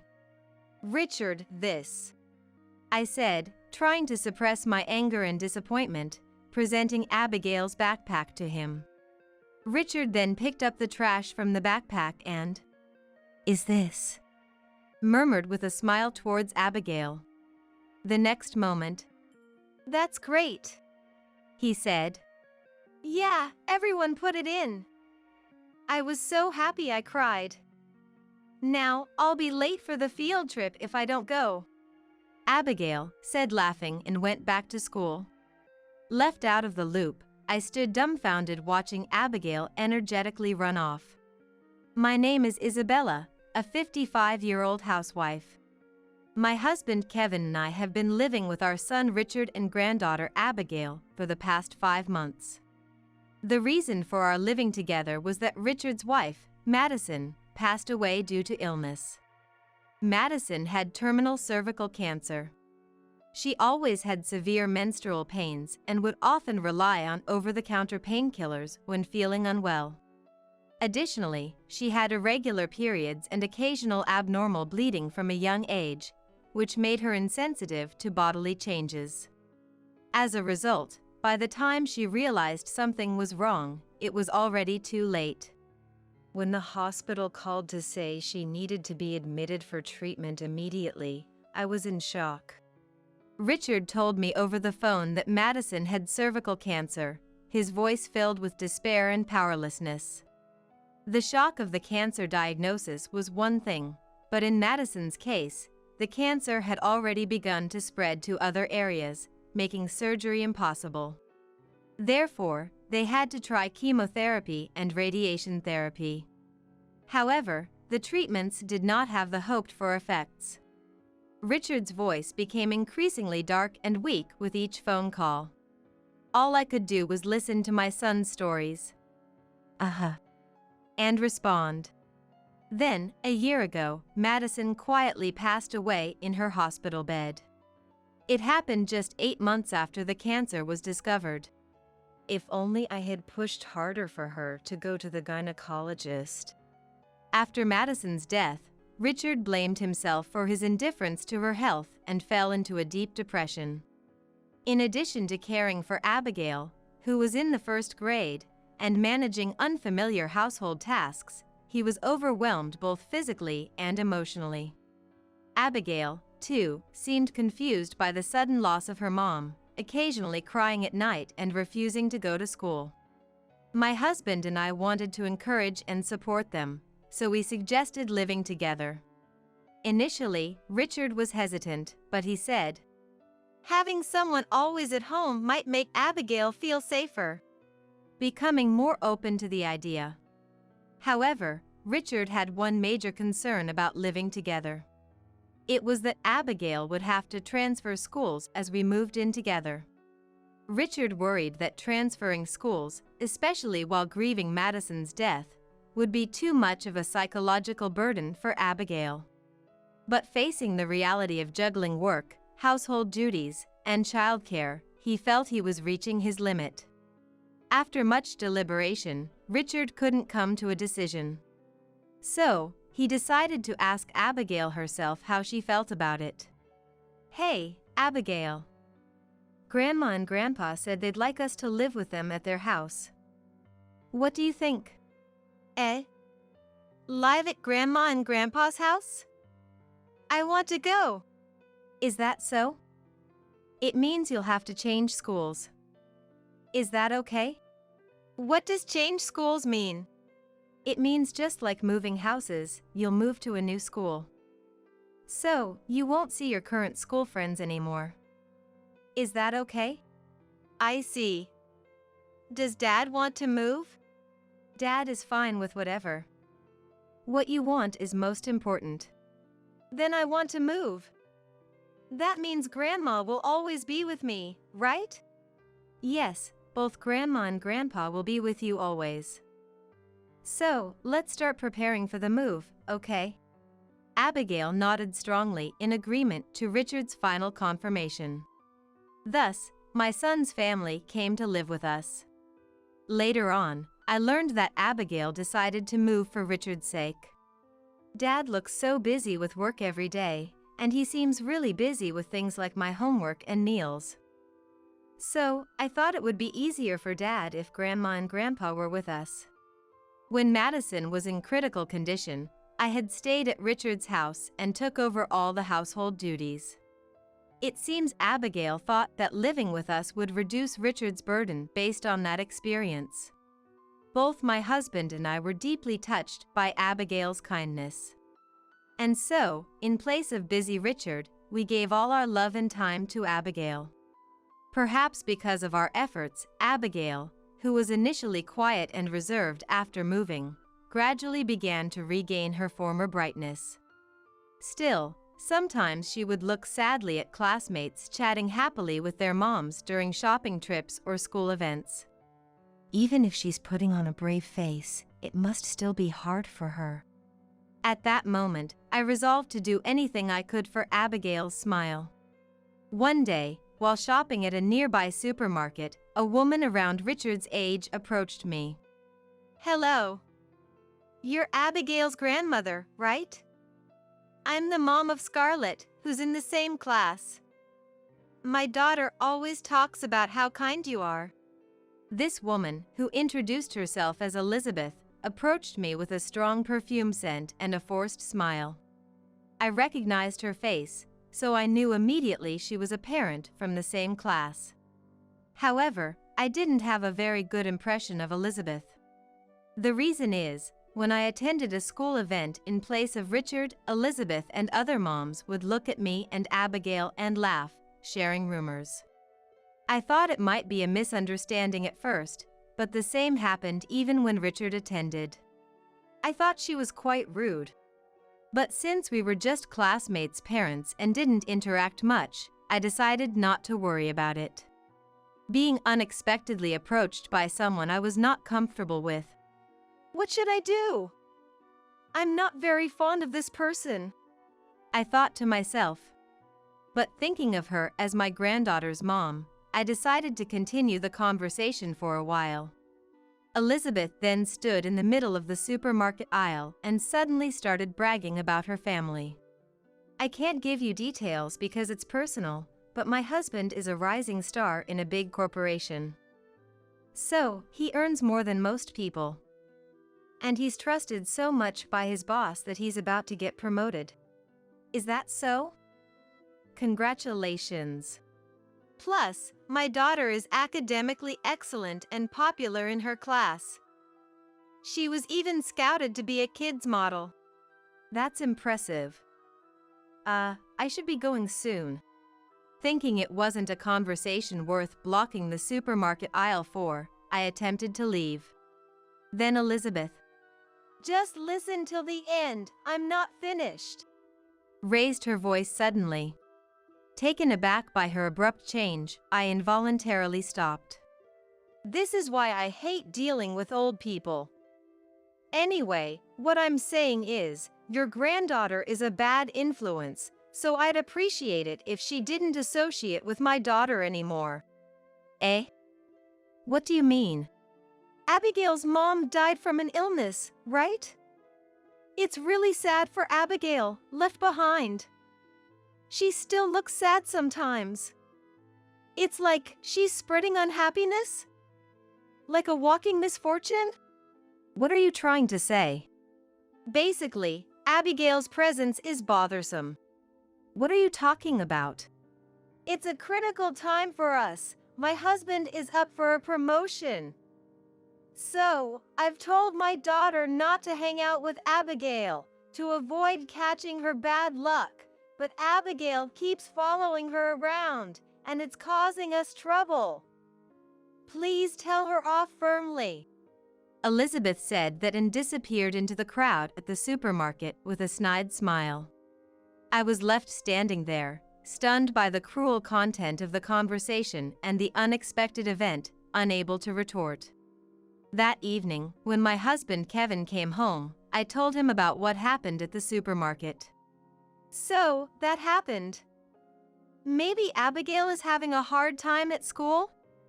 What should we do? Call the teacher? Oh, should we consult with Richard first? Isabella, calm down. Did any other parents say something like this? Eh? No, this was the first time.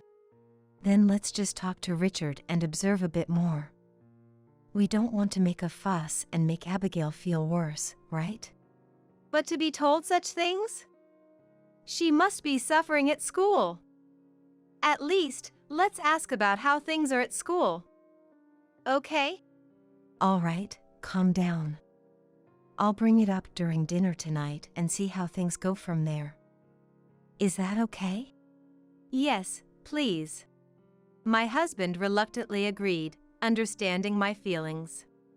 I really wanted to ask Abigail directly. But upon reflection, I might press her too much out of concern if I were to ask. Thinking this, my husband seemed more suited to calmly handle the conversation this time. That night, dinner was just the three of us, as Richard came home late from work. Abigail helped with dinner as usual and enjoyed my cooking, saying it was delicious. From her behavior, it was hard to believe she was having a hard time at school. Maybe she's hiding it so we won't notice. For the first time today, I doubted Abigail's actions. And as the meal was coming to an end, I signaled my husband. He cleared his throat and casually asked Abigail, "How's the new school? Are you having fun?" Abigail stopped eating and was silent for a while at the sudden question. Then, in a small voice, "It was fun before, but not so much now," she answered. I thought to myself, I knew it. Then, "What's not fun?" I asked Abigail. Abigail hesitantly began to talk about what was happening at school. Scarlett suddenly said she didn't want to play anymore. She said we couldn't be together during break or when going home from school. According to Abigail, Scarlett had suddenly started ignoring and avoiding her about a month ago. And because of that, other classmates also began to act distant towards Abigail. "Why doesn't Scarlett want to play with you anymore? Did you ask her why?" My husband also asked Abigail, sounding concerned. But it seems Abigail herself couldn't think of any reason. "Maybe everyone hates me now?" Abigail muttered, then cried with big tears rolling down her cheeks. I may have underestimated how serious the situation was. I quietly stood up, hugged Abigail, and gently rubbed her back. Then, Richard came home. Surprised by the sight of Abigail crying, my husband explained the conversation during dinner. Richard, somehow very calm, knelt down to match Abigail's gaze and said, "It's okay, Abigail. No matter what, the three of us will protect you." He gently stroked Abigail's head. Then, standing up, he said, "Dad, can I talk to you for a sec?" And called my husband to another room to start a discussion. Probably about what to do next. Abigail, perhaps touched by Richard's words, began to cry loudly, releasing her pent-up feelings. I held her, letting her cry until she felt better. And strongly wished that these sad tears would only be for today.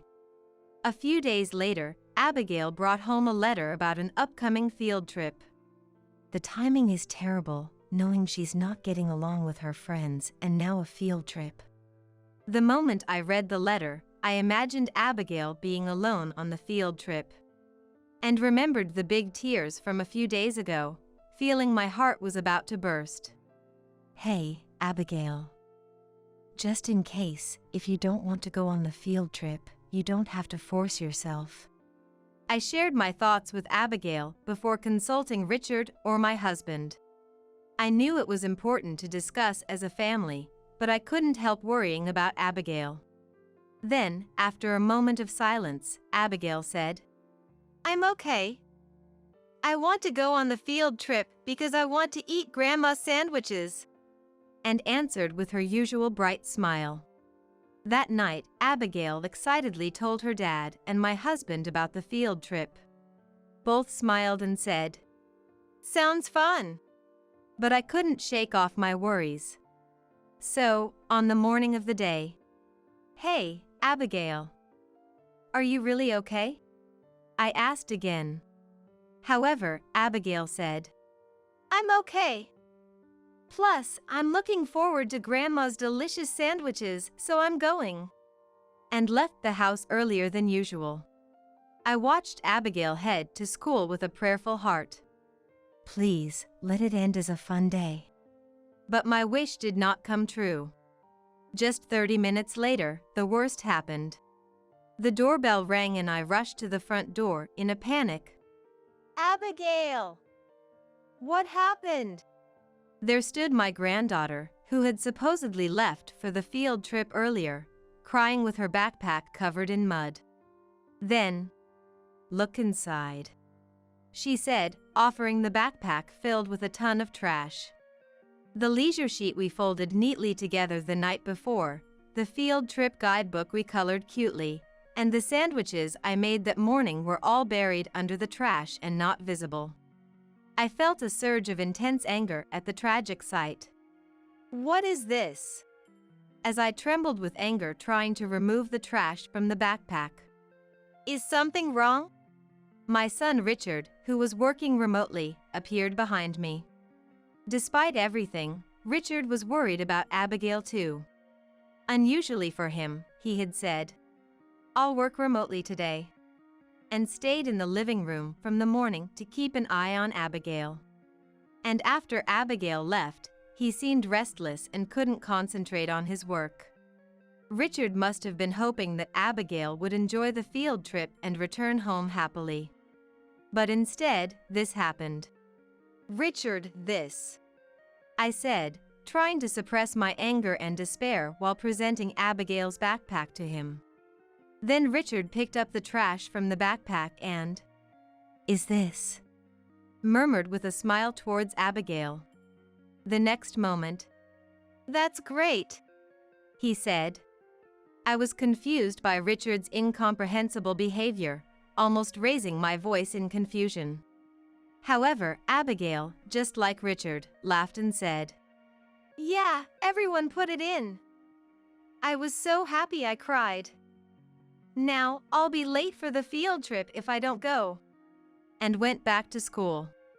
Left out of the loop, I stood dumbfounded watching Abigail energetically run off. Richard then told me, "We've taken care of it, it's going to be okay now," and smiled gently before going upstairs. My head was still full of unanswered questions. But I didn't want to disturb Richard while he was working, so I silently started to clean up the dishes in the living room. I don't really understand, but I'm just glad Abigail could smile. At that moment, I was happier to see Abigail's smile than to resolve my own questions. Since Richard said, "It's going to be okay," I thought I could talk to him later at leisure. I felt a sense of relief for the first time in days and felt lighter. After finishing the chores, I unusually dozed off on the living room sofa. When I woke up, it was an hour before Abigail's return. "Oh no! I slept so much. I have to do the laundry, prepare the bath, and make dinner." I hurried to finish the chores and was preparing dinner when, as expected, Abigail returned home. As usual, the doorbell rang. And I responded with, "Coming." But the scene displayed on the screen made me tense up again. There was a man with a regretful face, a girl who looked like she might start crying any moment, and Elizabeth with a very unhappy face. In a panic, I called for Richard upstairs. Surprised but calm, Richard first opened the door and warmly welcomed Abigail. "Welcome back." With a smile. Abigail returned the smile just like in the morning. "I'm home," she answered and jumped into Richard's arms. Watching Richard and the others. "Nice to meet you, I'm Scarlett's dad." May I have a moment of your time?" The unfamiliar man spoke in a weak voice. Richard quietly responded, "Please, come in," and welcomed the three of them to the entrance. Indeed, this man was Scarlett's dad, and the girl was Abigail's classmate, Scarlett. Upon entering, Scarlett's dad immediately started to apologize deeply.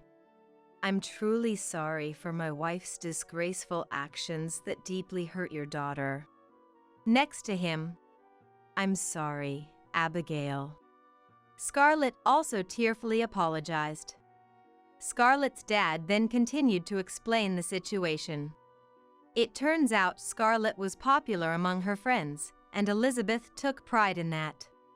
However, when Abigail transferred to the school, she quickly became the center of attention in the class.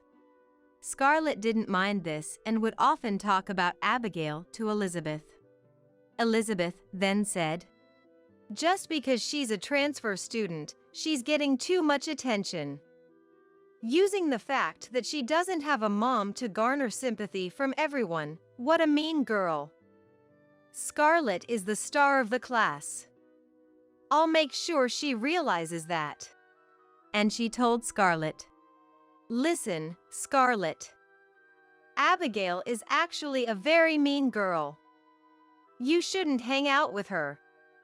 Make sure to tell this to your classmates too and suggest that everyone stops playing with Abigail. Got it? You can do it, right?" I really wanted to keep playing with Abigail. But if I broke the promise, Mom would punish me.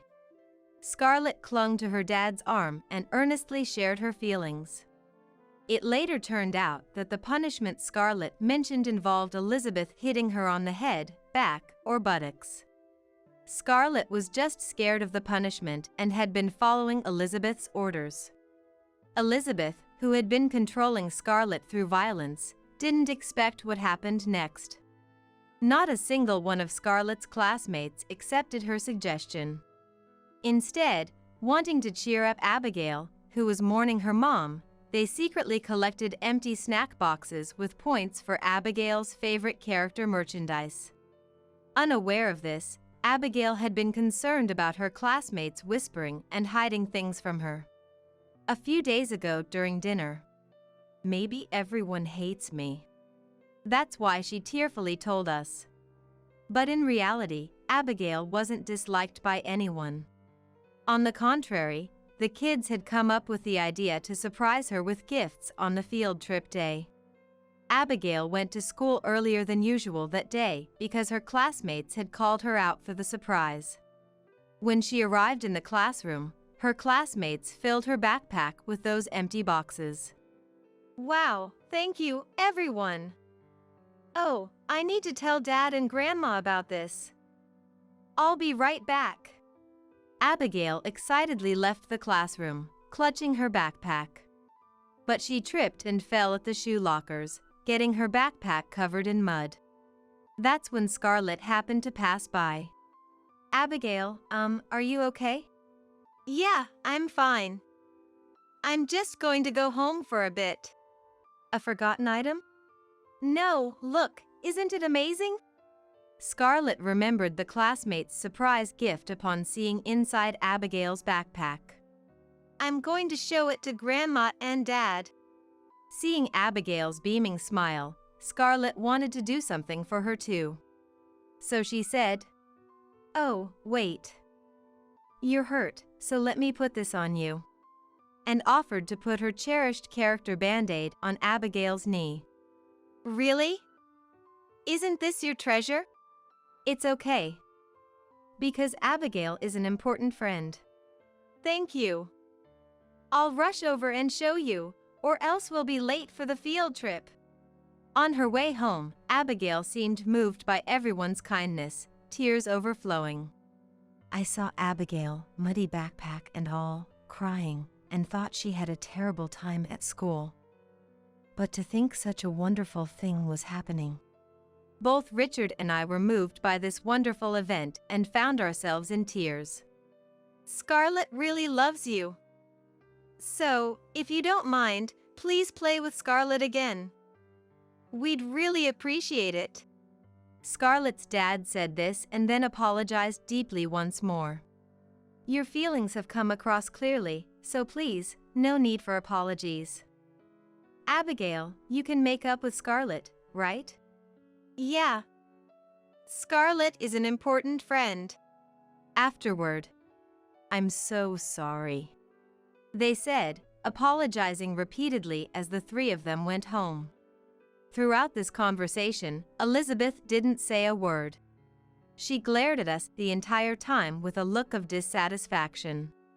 To hurt a child and not even apologize. I thought Elizabeth was rude and selfish for just standing there without apologizing. But I was about to learn that wasn't the case. What? Scarlett's dad is Kevin's subordinate? After Abigail went to bed, I reported the evening's events to my husband, along with Richard. It was then, from Richard and my husband, that I heard the true story. According to Richard, the realization that Scarlett's dad was my husband's subordinate came from a casual conversation at a school event. But thinking it would be awkward to bring it up, he decided to let it go. Dad's job and me are entirely separate. But when it comes to Abigail, it's a different story. A few nights before, after seeing Abigail in tears, Richard told my husband about Scarlett's dad. The next day, my husband called Scarlett's dad to discuss what had happened. Scarlett's dad promptly checked the facts with Elizabeth and Scarlett. And upon finding out my husband's story was true, he rushed to finish his work and came to our house to apologize. So that's why Elizabeth was glaring. But it turns out she's decent after all.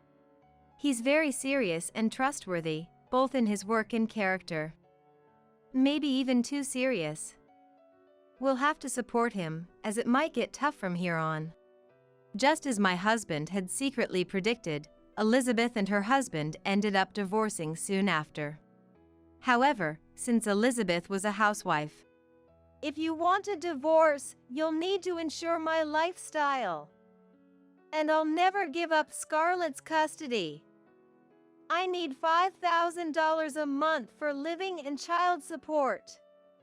If you can't pay, no divorce. She demanded unreasonable conditions. Scarlett's dad consulted a lawyer and began gathering evidence to make the divorce favorable for him. It then came to light that Elizabeth had been cheating with a man she met on a dating app.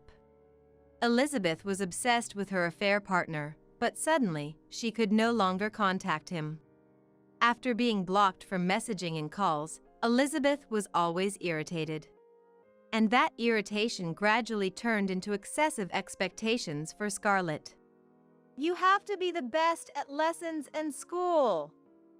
If you fail, there will be consequences. Scarlett worked hard and diligently met Elizabeth's expectations. Yet, Elizabeth continued to punish her for unreasonable reasons regularly. This was officially recognized, and Scarlett's custody was granted to her dad. He even demanded compensation for the affair, and Elizabeth, now working part-time, is struggling to pay it. After this event, a pleasant change occurred in our home. Abigail, who previously only had my husband and me to play with after school, now had a playmate. And that was Scarlett. To be honest, I didn't have a very good image of Scarlett. But after the divorce was finalized and she was freed from Mom's control, Scarlett turned out to be a very kind and considerate child. Above all, Abigail's joyful smile when playing with Scarlett said everything. Since then, Abigail and Scarlett have been playing together almost every day. I am now very happy to see Abigail's smile every day, something I've always wished for. And I plan to continue pouring unwavering love into Abigail, hoping this happiness lasts forever. On the day of my beloved niece's wedding, like she was my own child. Actually, the choir we booked for today won't make it in time due to an accident. Please. I understand your situation, but I'm begging you, sing for my daughter's sake. The venue manager, Mr. Brown, and my sister Linda pleaded with me. I, a former opera singer, had decided 20 years ago never to involve myself with opera again.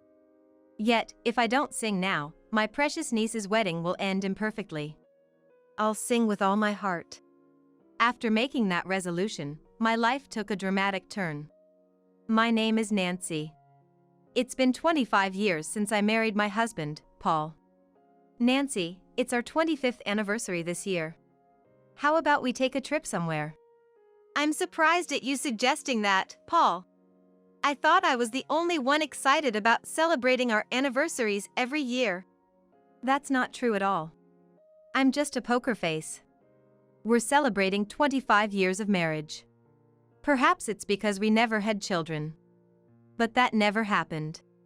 Meanwhile, my sister Linda, who married around the same time as me, has a daughter, Betty. That's why I used to struggle with the lively interactions of Linda's family when we all gathered. It felt like the happiness of a family with children was being flaunted in front of me. But those feelings belong to a distant past. Delighted by the travel proposal from my husband, I immediately called Linda the next day. Did you guys do anything for your 25th anniversary? Yes, the three of us went on a trip. It was fun. A trip, nice. By the way, speaking of which, Betty is getting married. Really? Congratulations! I was thrilled by the surprise news from Linda, my voice brimming with excitement. The greetings between our families were already over, and it seems the wedding is set for November, 3 months from now. Linda asked us to attend Betty's wedding as a couple, and I happily agreed. I was genuinely delighted about Betty's wedding, whom I cherished like my own child. Betty will be so happy. And Nancy, there's one more favor I want to ask of you. But the next moment, my face clouded over upon hearing Linda's words. Betty is looking for someone to sing a hymn at her wedding. Nancy, won't you sing? The venue can arrange a choir for the wedding, can't they? Trying not to let my irritation show, I kept my voice as calm as possible. I want you to sing. I kind of understood what Linda was getting at. But this request is something I can't accept. Wanting to end the call quickly, I let my emotions take over and raised my voice. I can't do it. I decided not to sing ever again after that day. I'm glad to attend the wedding, but I won't sing. With that, I hung up the phone, ignoring Linda, who seemed about to say something else. My heart was pounding loudly. The image that came to mind was of myself, crying in a hospital room. The truth is, I used to be an opera singer until 20 years ago. I loved singing since I was little. My family always praised me when I sang loudly. That joy made me sing anytime, anywhere.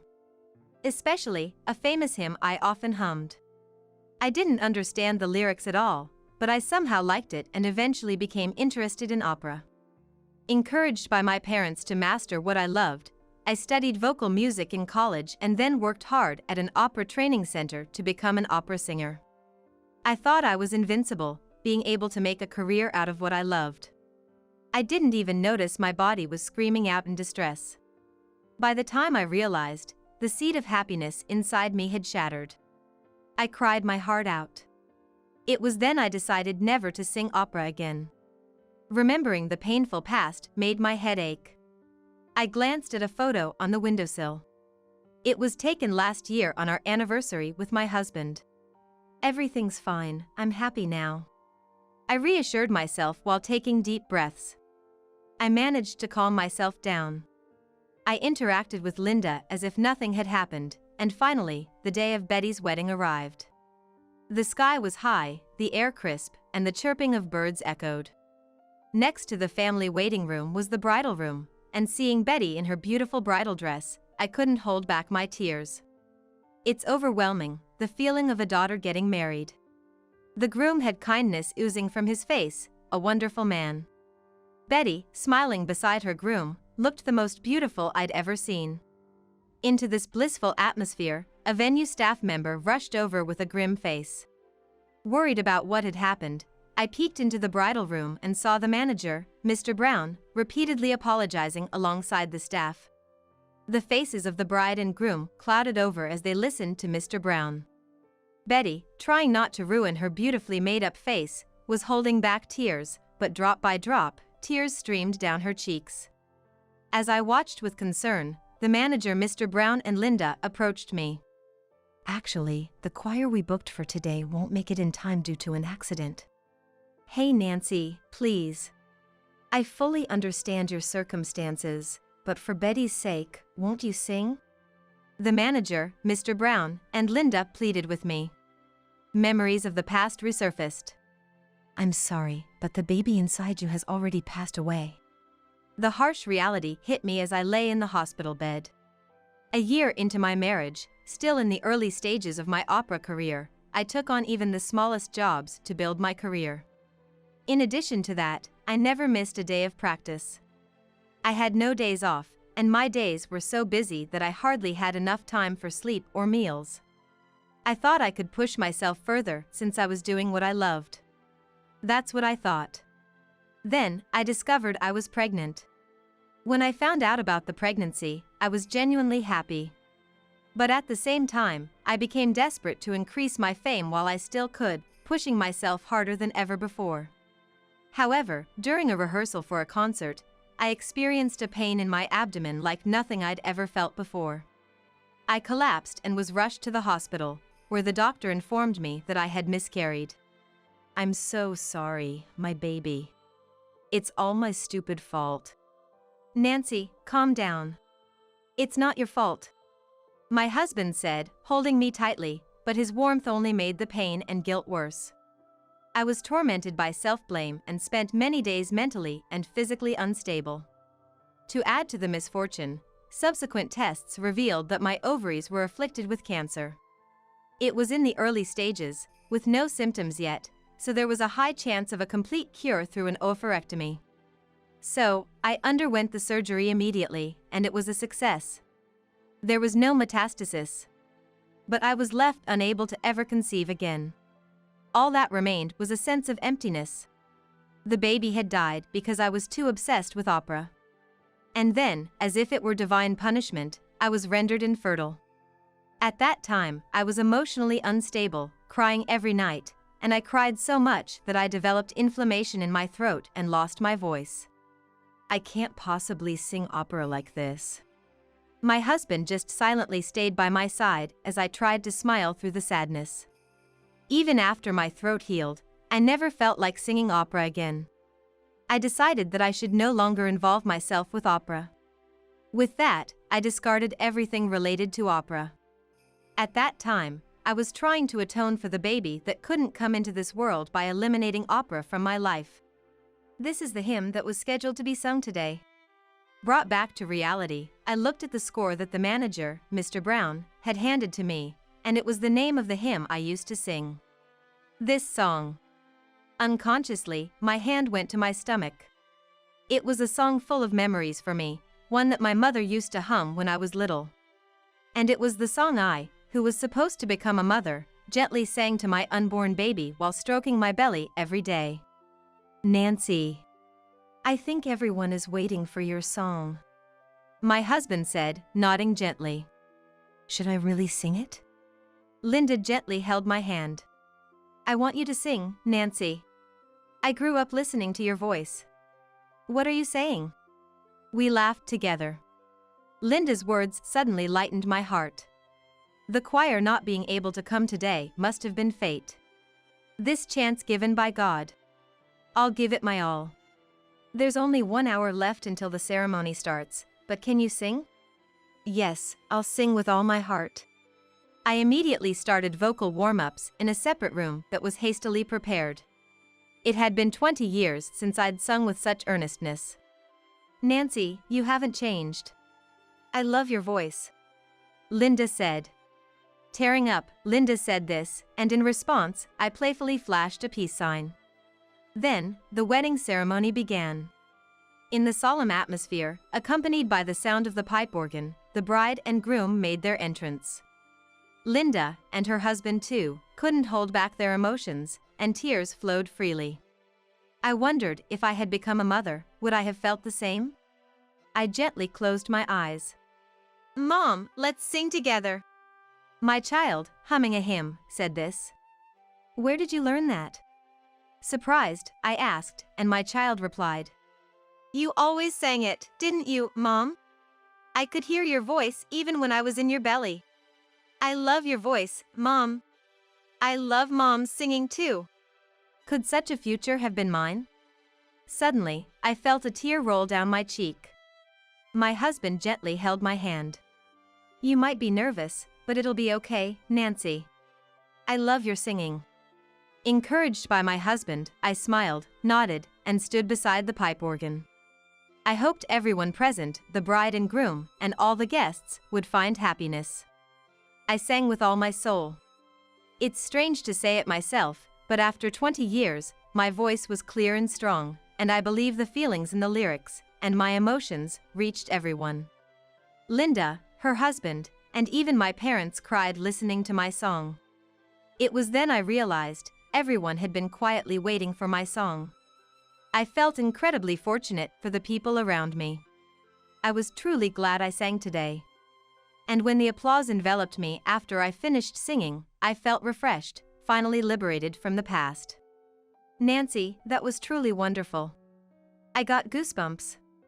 I've never heard Nancy singing before. If I have a baby, I want to play Nancy's songs every day. As the wedding ended and we returned to the family room, Linda and the others rushed over. I was simply happy that everyone was pleased. It had been a long time since I'd felt this way. My husband stood by my side, supporting my shoulder, so I leaned on him gently. His warmth amplified the sense of accomplishment for having delivered my song to everyone, not the guilt I felt when I miscarried. Thank you for giving me the opportunity to sing in front of people, really. I was able to say goodbye to my painful past today. Hearing my words, my husband seemed on the verge of tears again. Why are you crying, Paul? Nancy, let's continue to overcome everything together as a couple. Always. I felt his grip tighten. Being said this in front of the day's stars, the bride and groom, felt somewhat embarrassing, and I playfully flashed a peace sign to hide my embarrassment. We want to be a couple like you, Nancy, even after decades. You'll have to share your secrets with us sometime. As we chatted warmly, the manager, Mr. Brown, approached. Thank you so much, Nancy. Oh no, I'm glad I could help in some way. Can I ask you something? Did you sing at a wedding venue about 20 years ago? Yeah, I did a bit of part-time work when I was in college. I had worked at a wedding venue during my college days. Back then, the manager who discovered I specialized in opera took a liking to my singing and let me perform at several weddings. When Mr. Brown mentioned the name of the wedding venue where I had my part-time job, I was taken aback. It turns out my parents had their wedding there. Mr. Brown began with a nostalgic tone in his voice. He went on to say that both of his parents were remarrying. Mr. Brown was brought by his father and his sister by their mother. They married when he was in the first grade, and their ceremony was at the wedding venue where I worked part-time. Back then, even though he actually liked his mother and sister, he was too embarrassed to show kindness easily. He was also embarrassed about the wedding and had been stubbornly reluctant to attend until the last minute. But when I heard you singing the hymn at the venue, I somehow managed to open up. From that day on, I truly became part of a real family with my mom and sister. And your singing today was just like it was back then. Mr. Brown looked at me with shining eyes. I had no idea my singing had reached someone in such a way. Thank you so much. I can't tell you how happy it makes me that my singing has lived on in your heart. Thank you. I realized my singing had reached people, even without my frantic efforts to gain recognition. After today, I felt ready to face life head-on. 2 weeks after the wedding, I got a call from Mr. Brown. Hello, it's been a while. I have a favor to ask of you. He wanted to hire me as a choir for a wedding. Apparently, someone had posted my singing on social media, and there were multiple inquiries for me to sing. If there are people who want me to sing, then I definitely want to do it. I immediately agreed. The power of social media is incredible. Even the company that used to employ me as an opera singer reached out. So, the company I used to work for asked if I wanted to try opera again. I discussed it with my husband. That's fantastic. What do you want to do, Nancy? I want to stand on stage again as an opera singer. My husband smiled and nodded repeatedly. I support you, Nancy. Just remember not to overdo it. Understood. Thanks, Paul. With my husband's encouragement, I started practicing again, dreaming of returning to the stage. 5 months later, my voice filled the theater. The audience's gaze was fixed on me, and I delivered a soulful song to their hearts. Over these 5 months, I did everything I could, from physical conditioning to vocal practice, to bring myself into the best shape possible. Looking at the audience, I saw people moved to tears by my singing. This was the scene I had always wanted to see. During the curtain call, I was so overwhelmed that I almost cried myself. The endless applause enveloped me, and I felt a happiness unlike any before. Glancing at the front row, I saw my husband, watching over me with a gentle gaze. The husband who silently stood by me during tough times. The husband who quietly watched over me until I recovered. And the husband who loved my singing and encouraged me to pursue it. Paul, thank you so much. My life, now shining brightly again, please continue to walk this path with me. I couldn't wait to share these feelings with my husband.